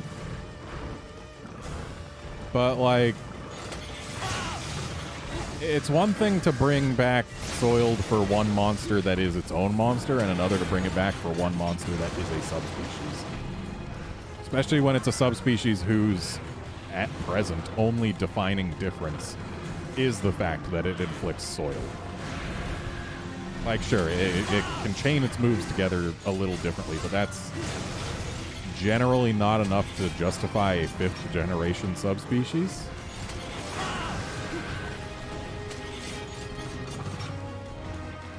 Like, all the subspecies we've seen in 5th gen behave in a fairly different way than their standard species. Like, sure, sometimes it's just different element, but most of the time they actually have, like, actually legitimate differences in how they act. Beyond just, oh, it does this move that the other one doesn't. Like, Azure Rathalos in World isn't just Rathalos but blue. It acts differently. It does a lot more flying. So, like, even the ones that in past games have been basically not different at all, in World and Iceborne, they got fairly differentiated. I think, honestly, the least different subspecies in those games is Black Topplers.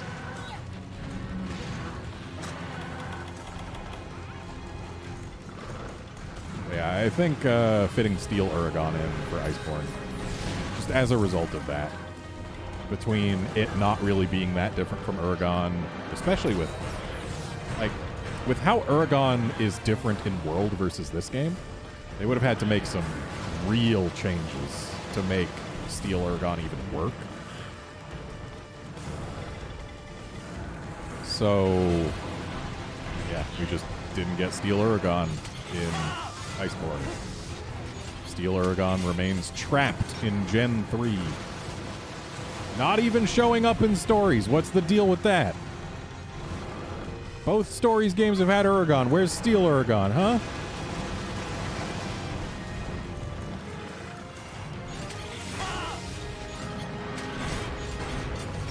I miss this crimson chin. I miss the general bluish aesthetic. Steel Uragon is neat, and I like it.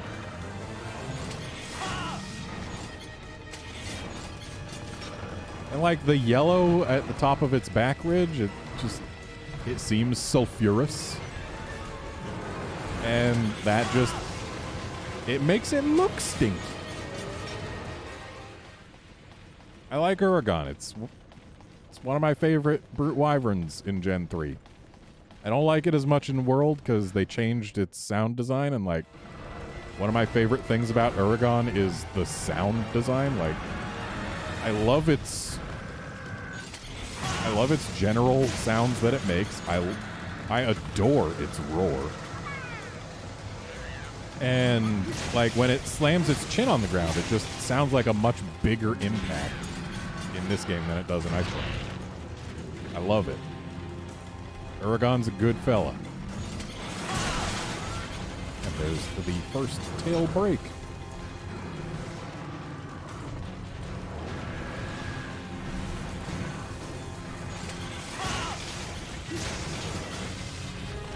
This Uragon seems like it might be on the larger side.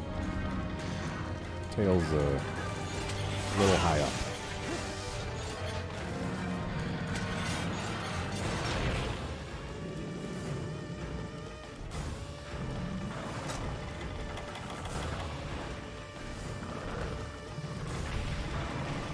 Yep.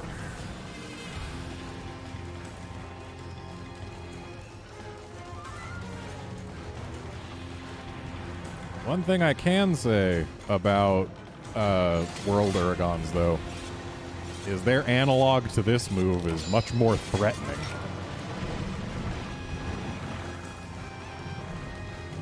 Like, instead of just rolling around in a set pattern, the ones in World actually, like, roll at you and then up the wall and then back down at you.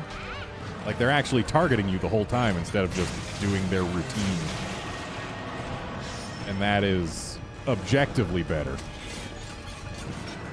but also objectively more annoying to deal with.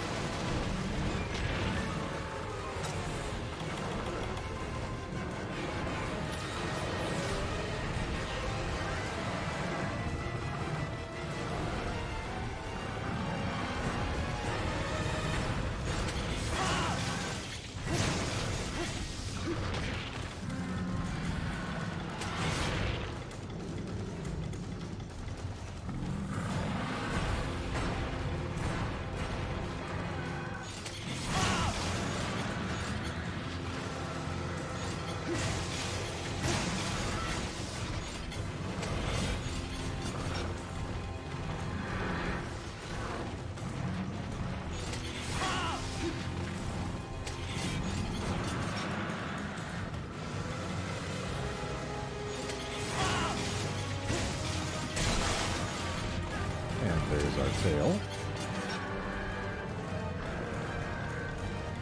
Later, Drake Grit. Thanks for dropping by.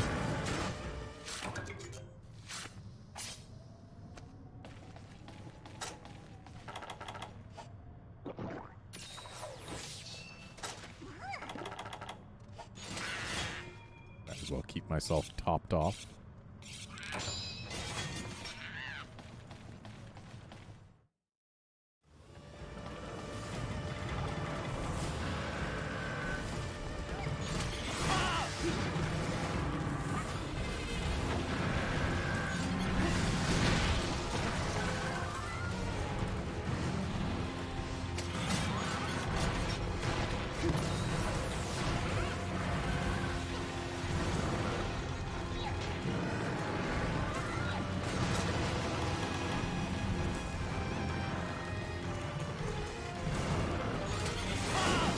Someone's tired.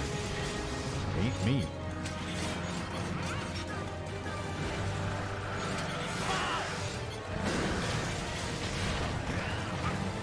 Try and bust that chin.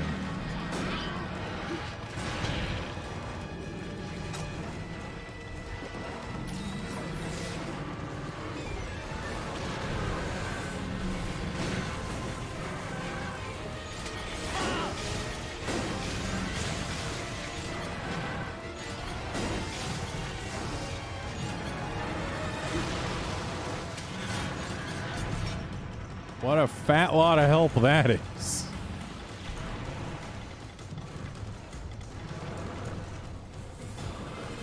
It's nice that he falls over when he rolls while tired, but it'd be nicer if he didn't do it all the way over in the lava.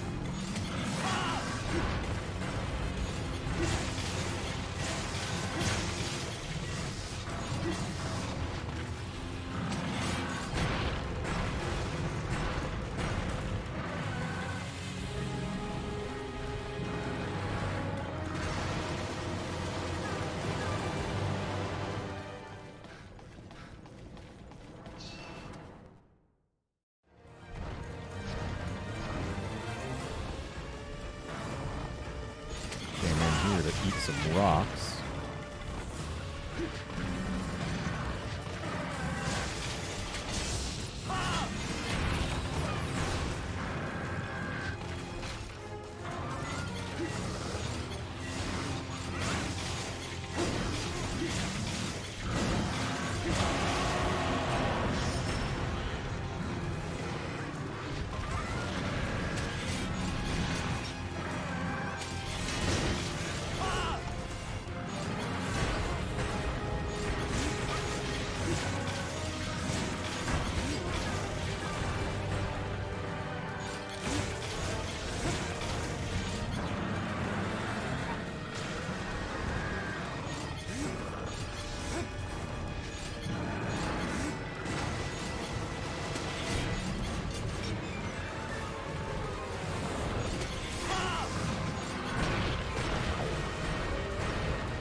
Gee, thanks for the defense down, Alteroff.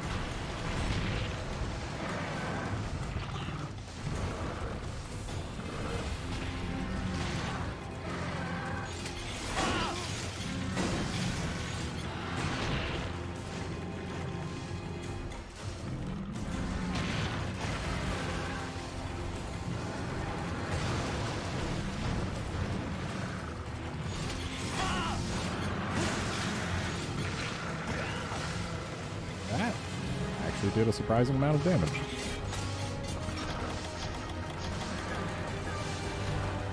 know what? Yeah. Just thinking I'll go for base camp. Get a nice free heal. A big one at that. And notice this guy's not painted. I don't want to lose track of him. Now I can go. We're just 2 load zones away. And there's supplies there now. So handy.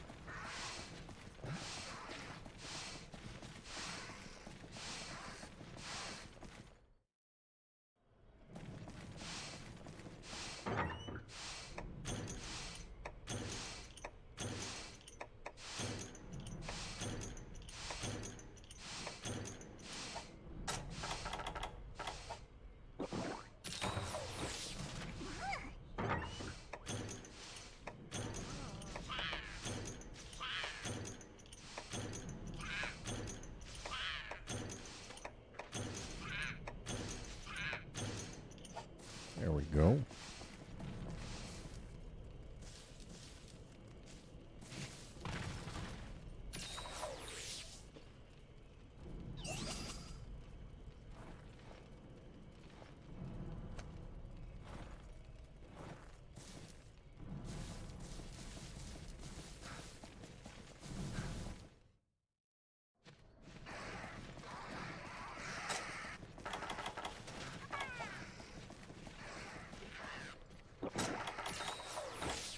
So these bombs will definitely help us get that chin, as long as I get them to explode on that chin.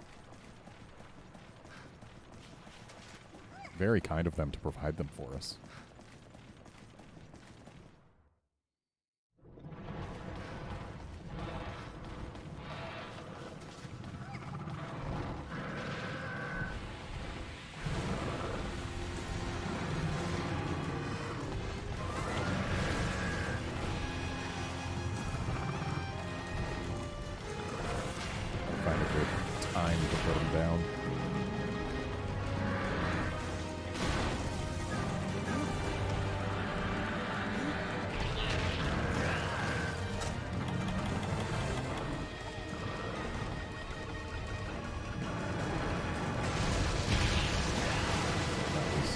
Clearly not the time.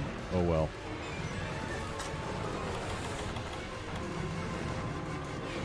I was thinking he was going to roll straight towards me and I'd at least get the hits in.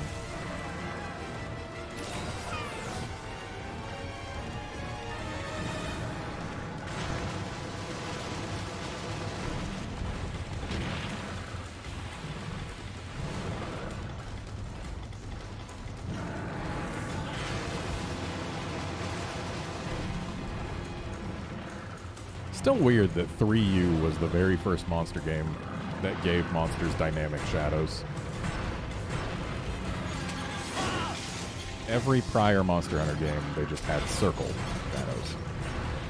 3U was like, no, dynamic shadows on the floor, and also they can cast shadows on their own bodies.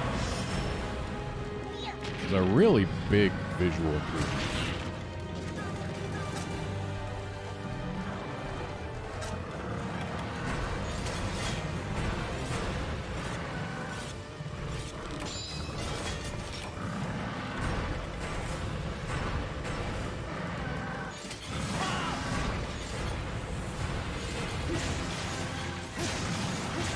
They even had that on the 3DS version too, not just the Wii U version.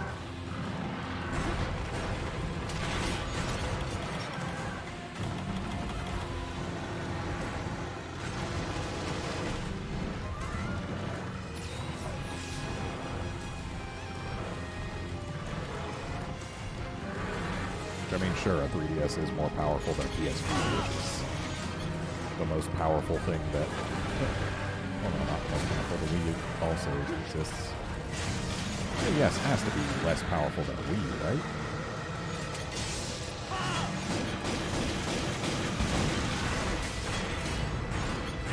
A Wii is said to be two GameCubes duct taped together. I don't think a 3DS beats even one GameCube. Yeah, Luigi's Mansion proved that.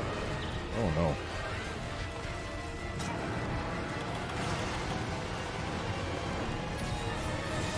Honestly, this would have been a time to use a Max Potion. So yeah, 3DS is less powerful than a Wii, but I guess Wii, they just didn't bother doing the dynamic shadows for some reason? I wonder why not.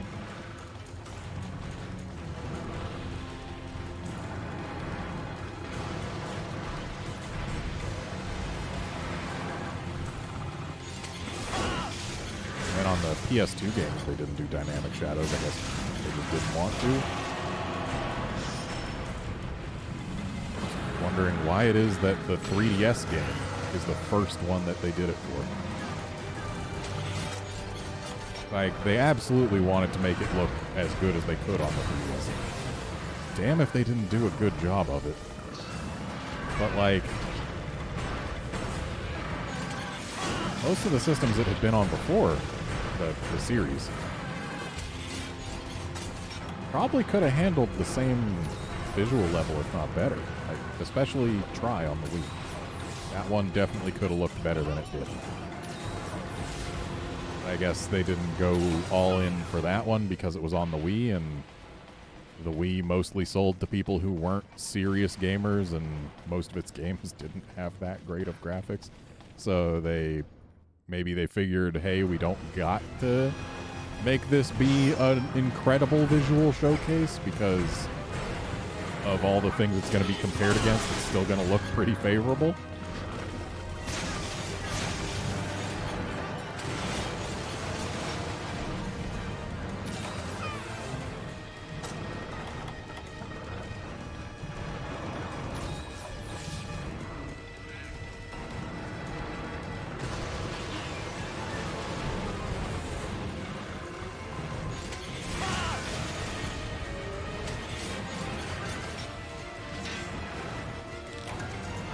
Now I'm recalling,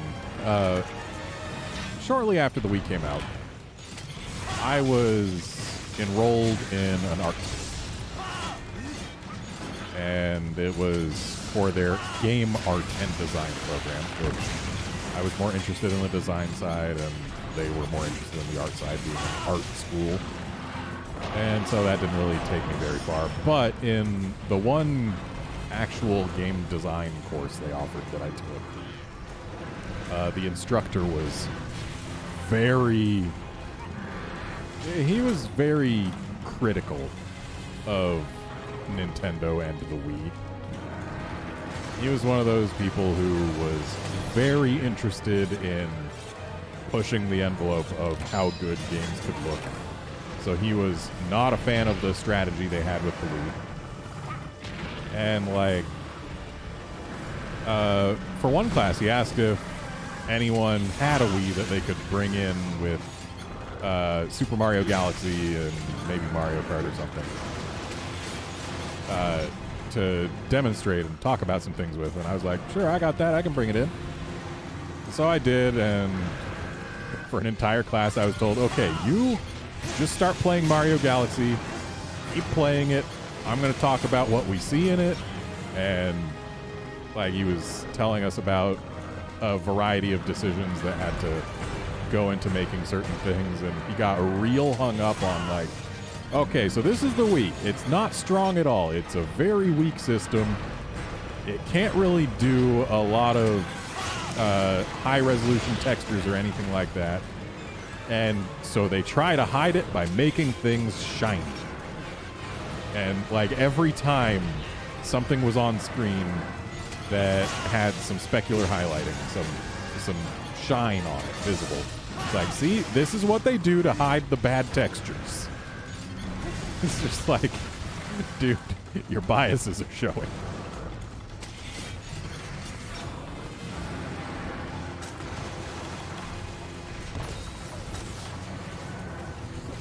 The thing is, like, go take a look at Mario Galaxy. Yeah, it's not the most technically impressive game in the world, not by a long shot, but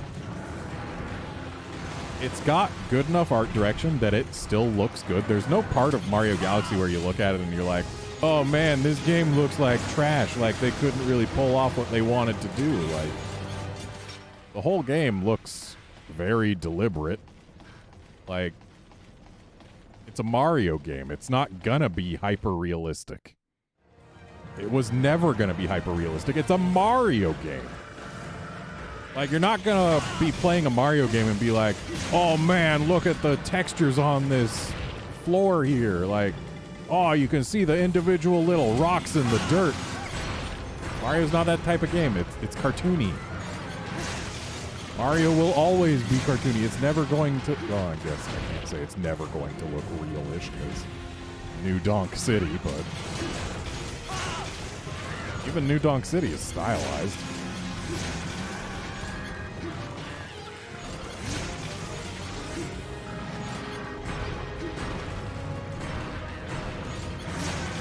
And then, like, there was another class where he was telling a story about Katamari Damacy.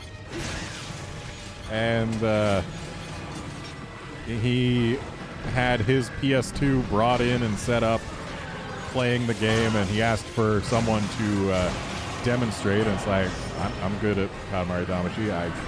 I ended up getting to be the one to play that in class 2. And, like, Katamari Damacy is absolutely not a realistic-looking game. It is, especially the original one, it is basically a masterclass in how few polygons you can get away with using for certain things. And how very flat textures you can get away with using too. Like, Katamari Damacy is pretty much, if you want a 3D game that looks good but does it with as few polygons and as simple textures as possible, that's the game you look at. And, like, I was playing that and he was just having a blast talking about it. Never once called it out like, oh man, look at these textures, they're so bad. And that game doesn't even try and hide its low-resolution textures with shininess.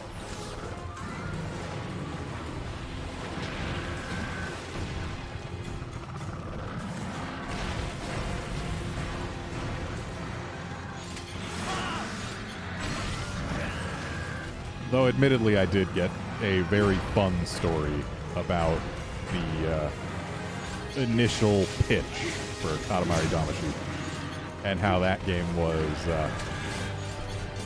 well, it was inspired by pandas and octopuses.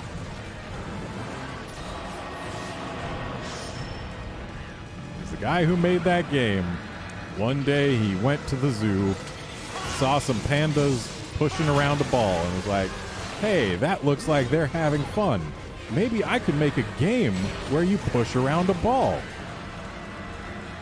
He pitches the idea to Bandai Namco, or just Namco at the time, or was it still Bandai Namco? I don't even remember.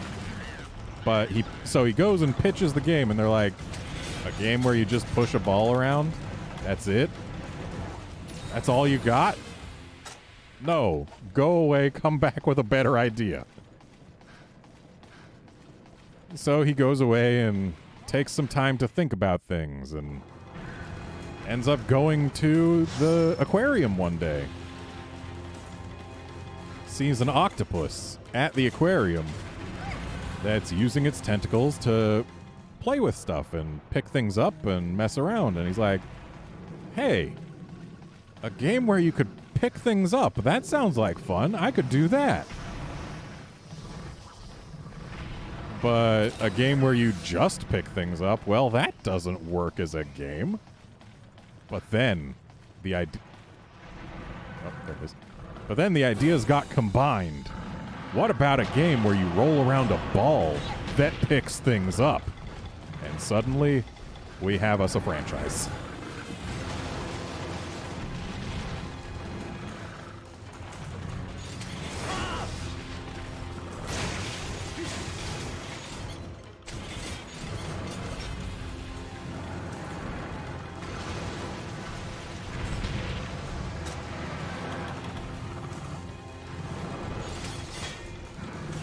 And McSmith, I am absolutely in favor of games that go for minimalist visual experiences. Like, you don't need to pursue ultimate photorealism in games. Like, one of the best looking games I've ever played is Xenoblade Chronicles X. And that one, does it look like as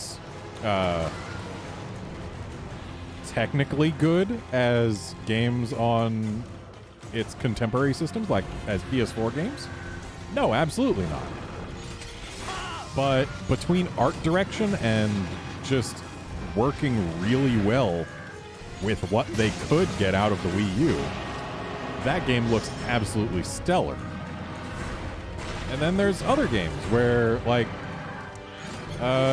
Paper Mario: The Thousand Year Door. That game absolutely cuts corners in its visual representations. There is no denying that that game absolutely is not pushing the GameCube as hard as the GameCube can be pushed.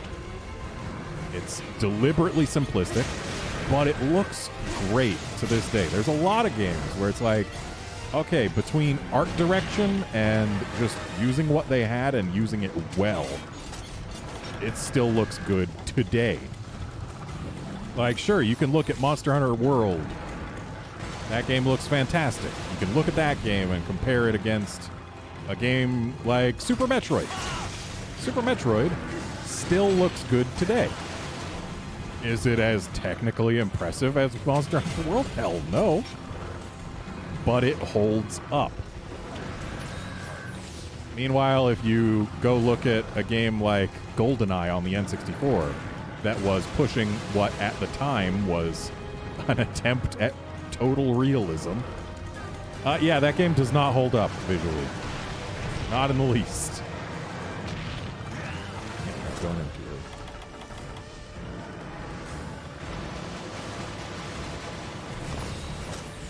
Yeah, games that use stylized visuals and deliberately work to put out something that looks good within their limitations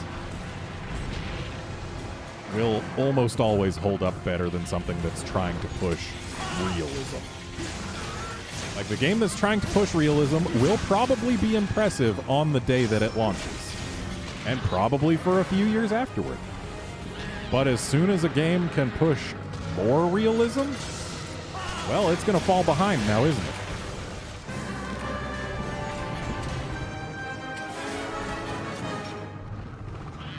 And like this game I'm playing right now, does it look as technically impressive as Monster Hunter World? No. Does it look bad? Also no.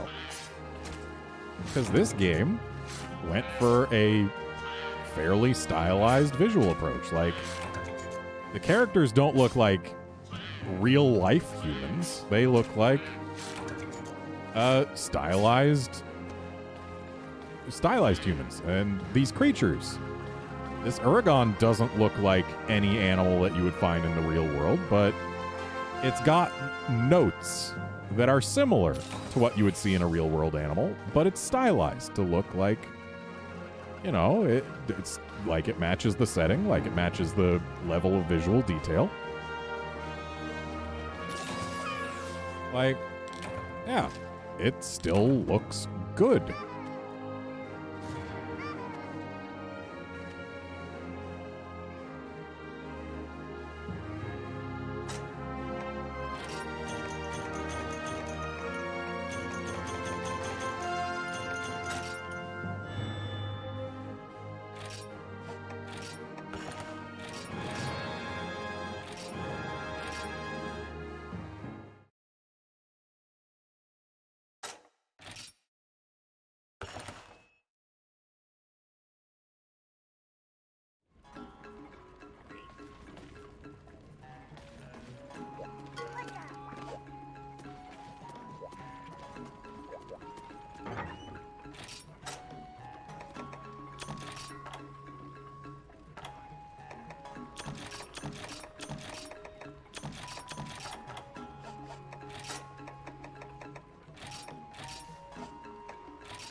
McSmith, are you trying to tell me that Minecraft is anything short of photorealistic?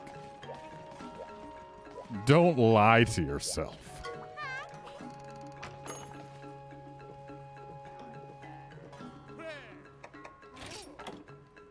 Okay, I didn't want to do two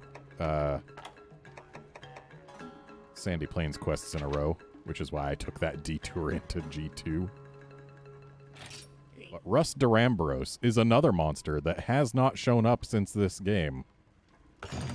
Was Russ Durambros even in Stories 2? I know Durambros was, but was Russ Durambros? I don't think it was. I don't remember it being there. But before I go on this quest, I'm going to take a quick restroom break, so I will be right back.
Okay, I am back. Let's get going.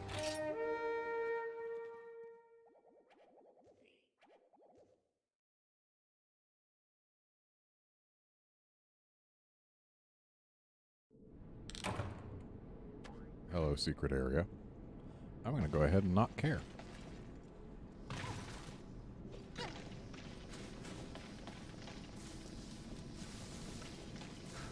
So I believe if I go up here, and that'll put me one load screen away from the Duramboros.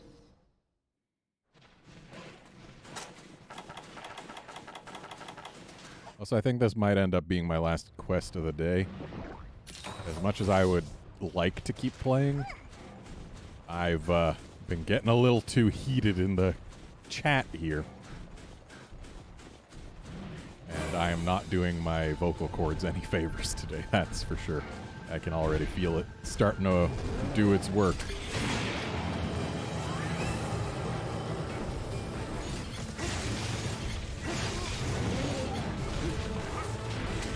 Just to give my vocal folds a rest. I think I'll be calling it after this Duramboros. See, are there any monsters that I haven't hit between this stream and the last stream that are going to be, like, real sad that I missed? I mean, I guess I didn't do Jade Baroth. Oh, no. You want to get your Jade Baroth fix, go play Stories 2. He's in that.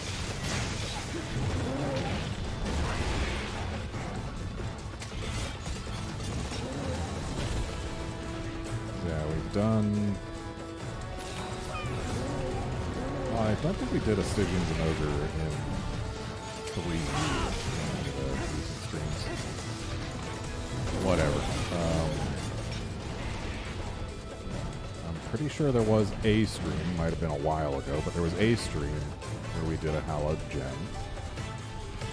We've done Goldbeard, we've done Mirrorless. Lucent Narga, done Abyssal Laggy, done Ivory Laggy, done Bracky. Oh no, we haven't done Purple Barioth, and I don't think we've done Sand Barioth in a while either. Did I just say Purple Barioth? Purple Ludroth.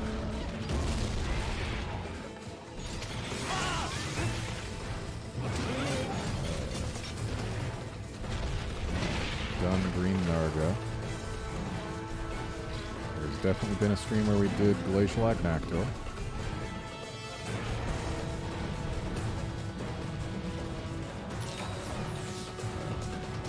Yeah, I think I'm good. Not missing anything really major.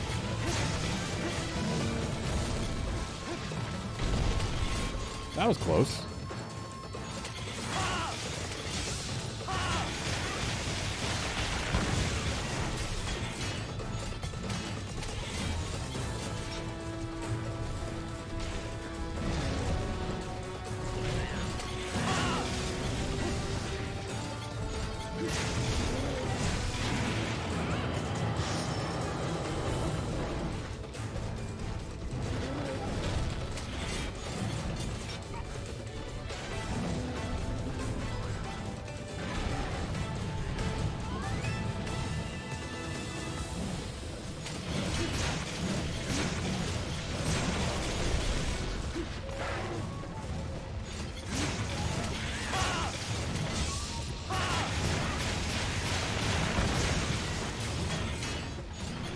I do like how Duramboros does his spin, and if you get in time, you can knock him down and thus reach his very weakest spots. It's a nice, fun mechanic. Very rewarding.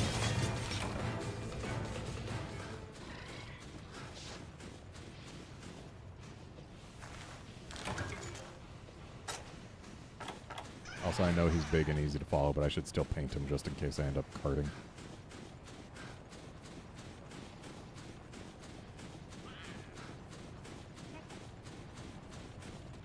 I like how Rise took that little bit of land that we were just looking at before I hit the load zone and actually fleshed it out into an actual place.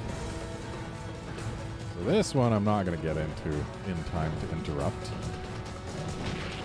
Or at all.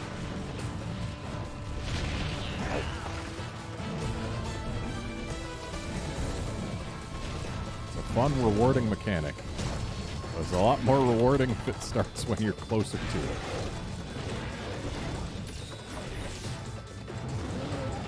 I do like Durambros, though. Like, conceptually, it's basically just a reverse Uragon.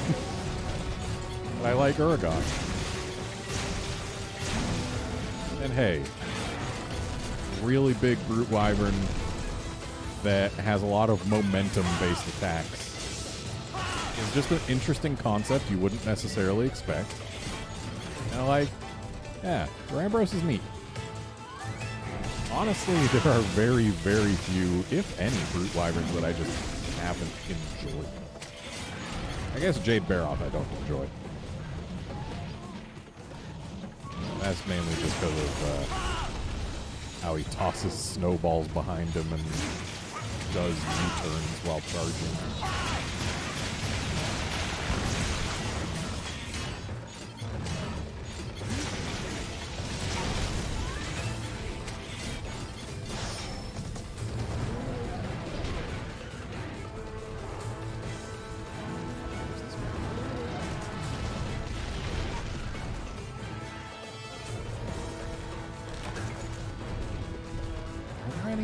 Wyverns I've dealt, right? None are coming to mind. Like Glavenus, I like him. I like Anjanath.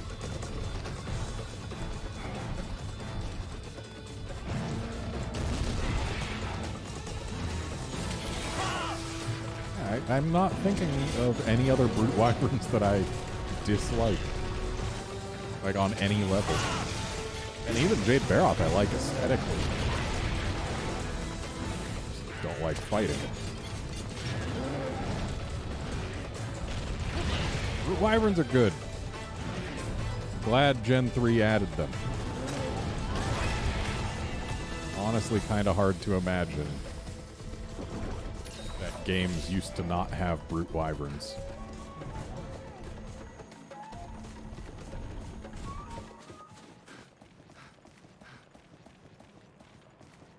So this is interesting. Like, in Monster Hunter Rise, that area that we're looking across to just straight up is the other desert. But here, there's clearly space between them, because otherwise we'd see the big arch directly in front of us there. Like, we'd see that arch. No, there's more space between them in this game. Because, like, also this right down here would have been visible from the other side of the bridge, but apparently in this game, that's just a completely separate bridge. Also, hello.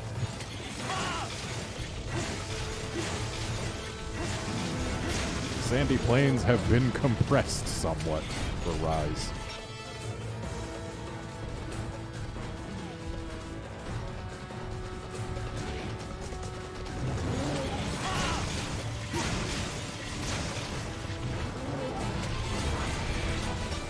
Another nice thing about Durambros is almost every other monster, when it turns its back to you, you get ready to chase it. Durambros, like, because you've been trained so much by the other monsters, you still have that instinct, like, okay, time to chase it down.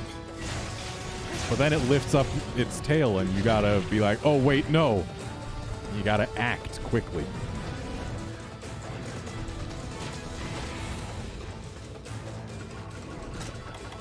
It's just a very fun gameplay mechanic.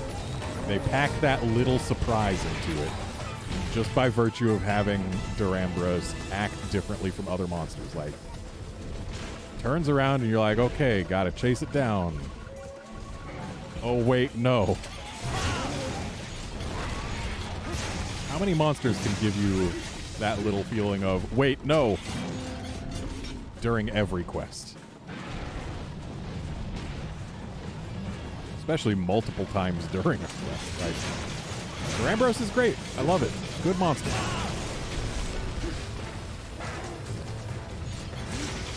I know I haven't broken the horns, but this thing has a mountain of HP. It's G rank and we're soloing it. I have to go for the humps.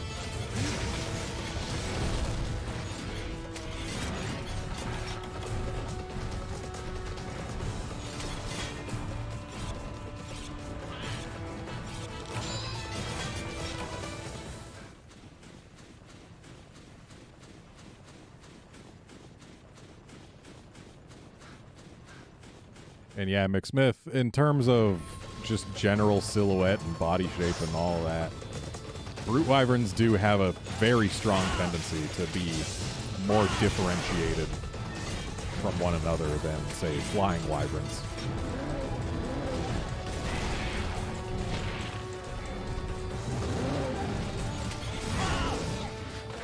Though admittedly, flying wyverns do at least have pseudo-wyverns to keep things different.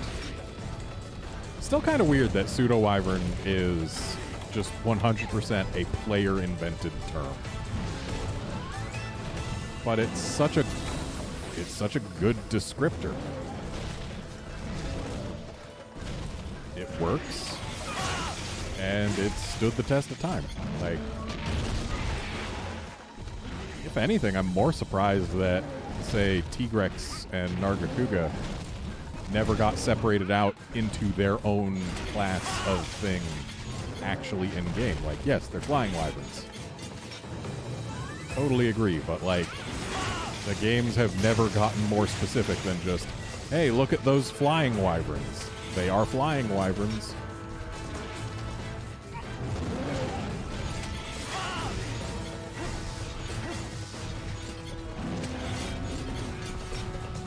And he's tired, so he's going to knock himself down.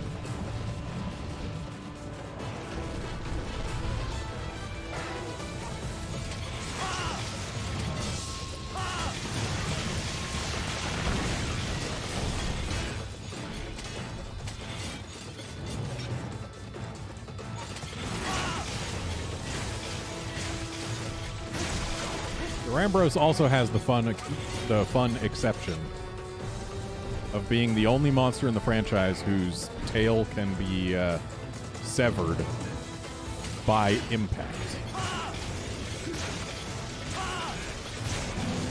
It is not the first monster in the franchise to have a part that is able to be broken off by impact. The first monster in the franchise whose tail can be broken off by anyone, impact or cut. It's always fun bonking that chunk off the tail. McSmith, Ukanlos is also my favorite flying wyvern. It is a great flying wyvern. And sometimes it even tries to prove that it's a flying wyvern by doing lots and lots of jumping.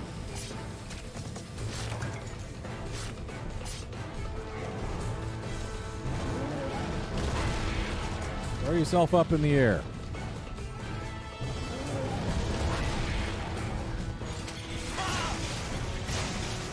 Still haven't mined your tail.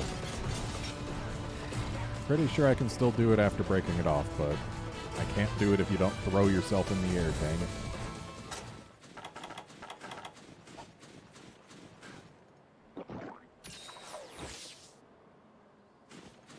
Oh, hey, guard. Missed you showing up, but hello.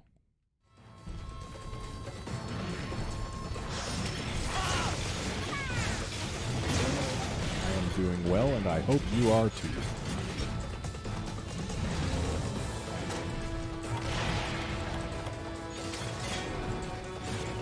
Don't do it, Aldroth. Don't do it to Rambros. Another one of those moments where you see the monster turn away and you're like, yes, I get to get away with sharpening. And then the tail goes up, and you remember it's Duramboros.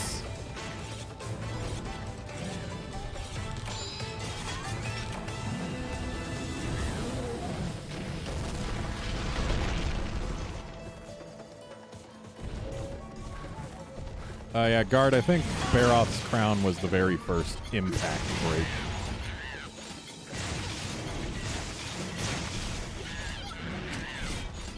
And or no, it's not the only impact break still. Because there is one other break in the franchise that only impact can get. And that's bonking off Crystal Beard Uragon's Crystal Beard.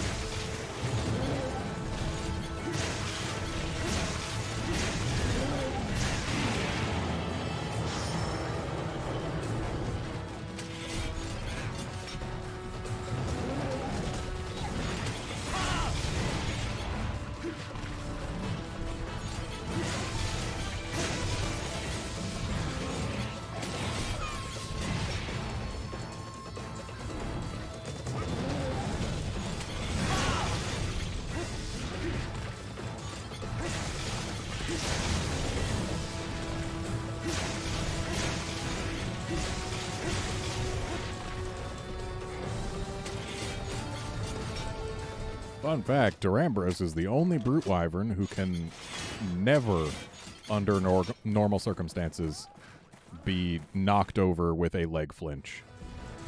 He can only be knocked over with a leg flinch while doing his spin. The only other brute wyvern that comes close is Bracky, who cannot be knocked over with a leg flinch while he is mad.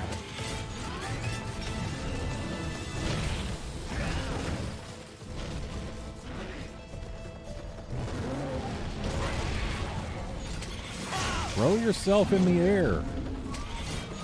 Oh, if he does his spin and I get under him, maybe he'll oblige.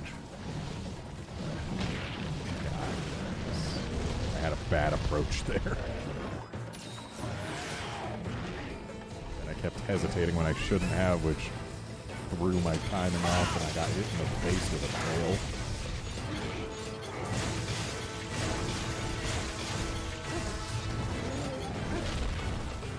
I almost dodged into that.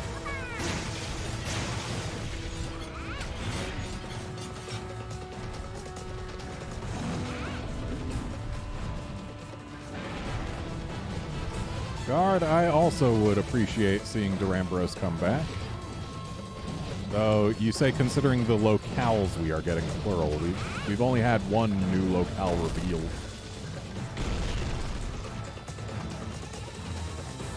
Okay, I would be able to mine his tail if I had brought a pickaxe.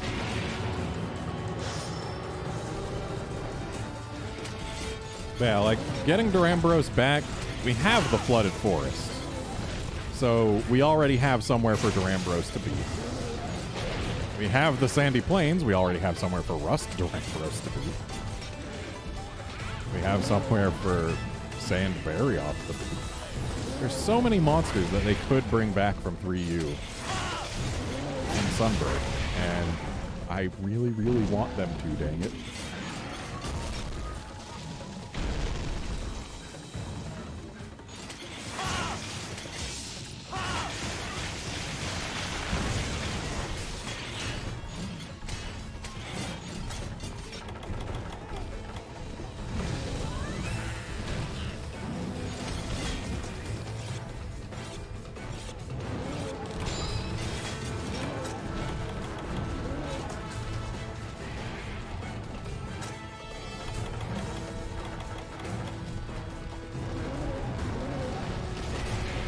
Unfortunately, I think they shot themselves in the foot a little bit when it comes to monsters as big as Durambros.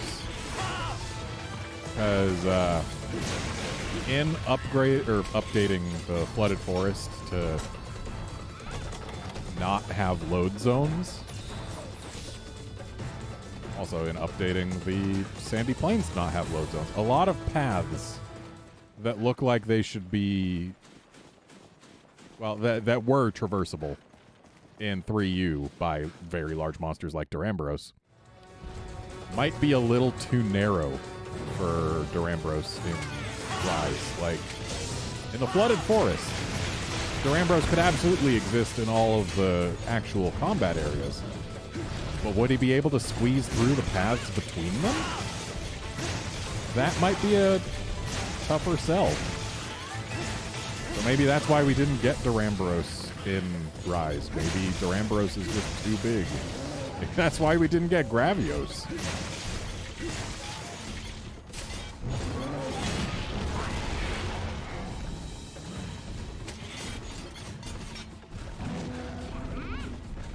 And he's gonna knock himself over again.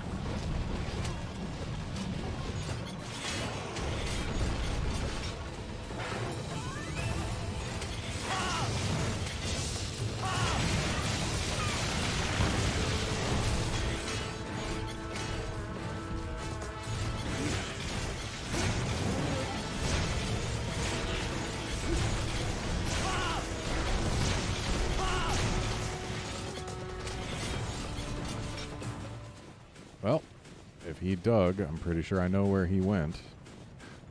He's probably getting close to dead.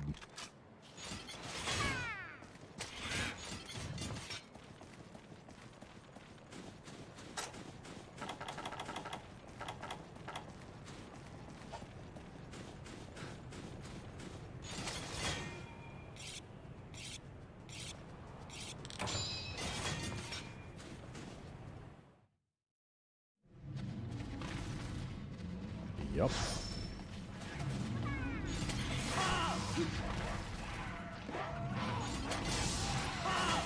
I'm angled too far to the right. Oh, I was not. Good.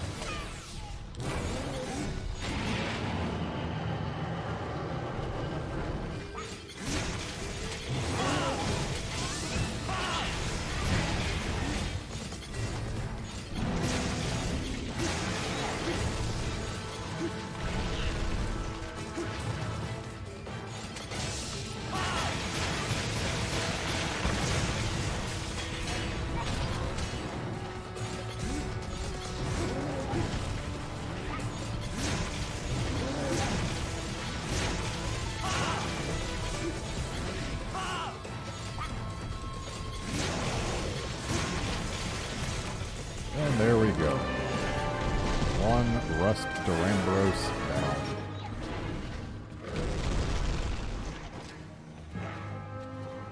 And here's your reminder that Rust Durambros is... Ooh, nice Durambolite. Durambolite. Not Durambro. Just the second R. But Rust Durambros is red and rusty in color because it's covered in the blood of its enemies.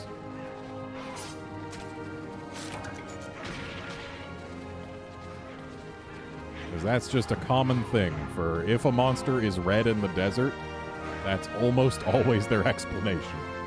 So Rust Durambros, especially the bulls like this one, we only fight the males. The bulls are very aggressive and violent and will defend their territory violently and get covered in the blood of their enemies, which dries on them and turns them reddish.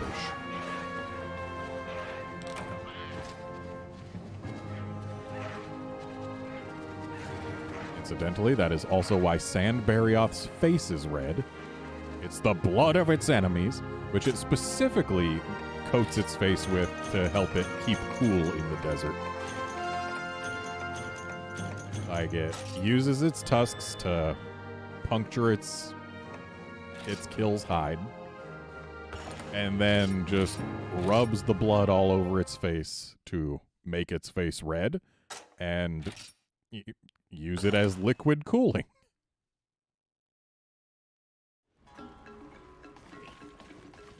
So yeah, if a monster is a weird color in the desert, just ask, does anything in the series have blood that color? If so, it's probably that thing's blood. Anyway, that's it for this stream. Thanks everyone for joining by to watch and chat and all of that. I will be back probably on Monday. Definitely on Monday. Not Tuesday, though.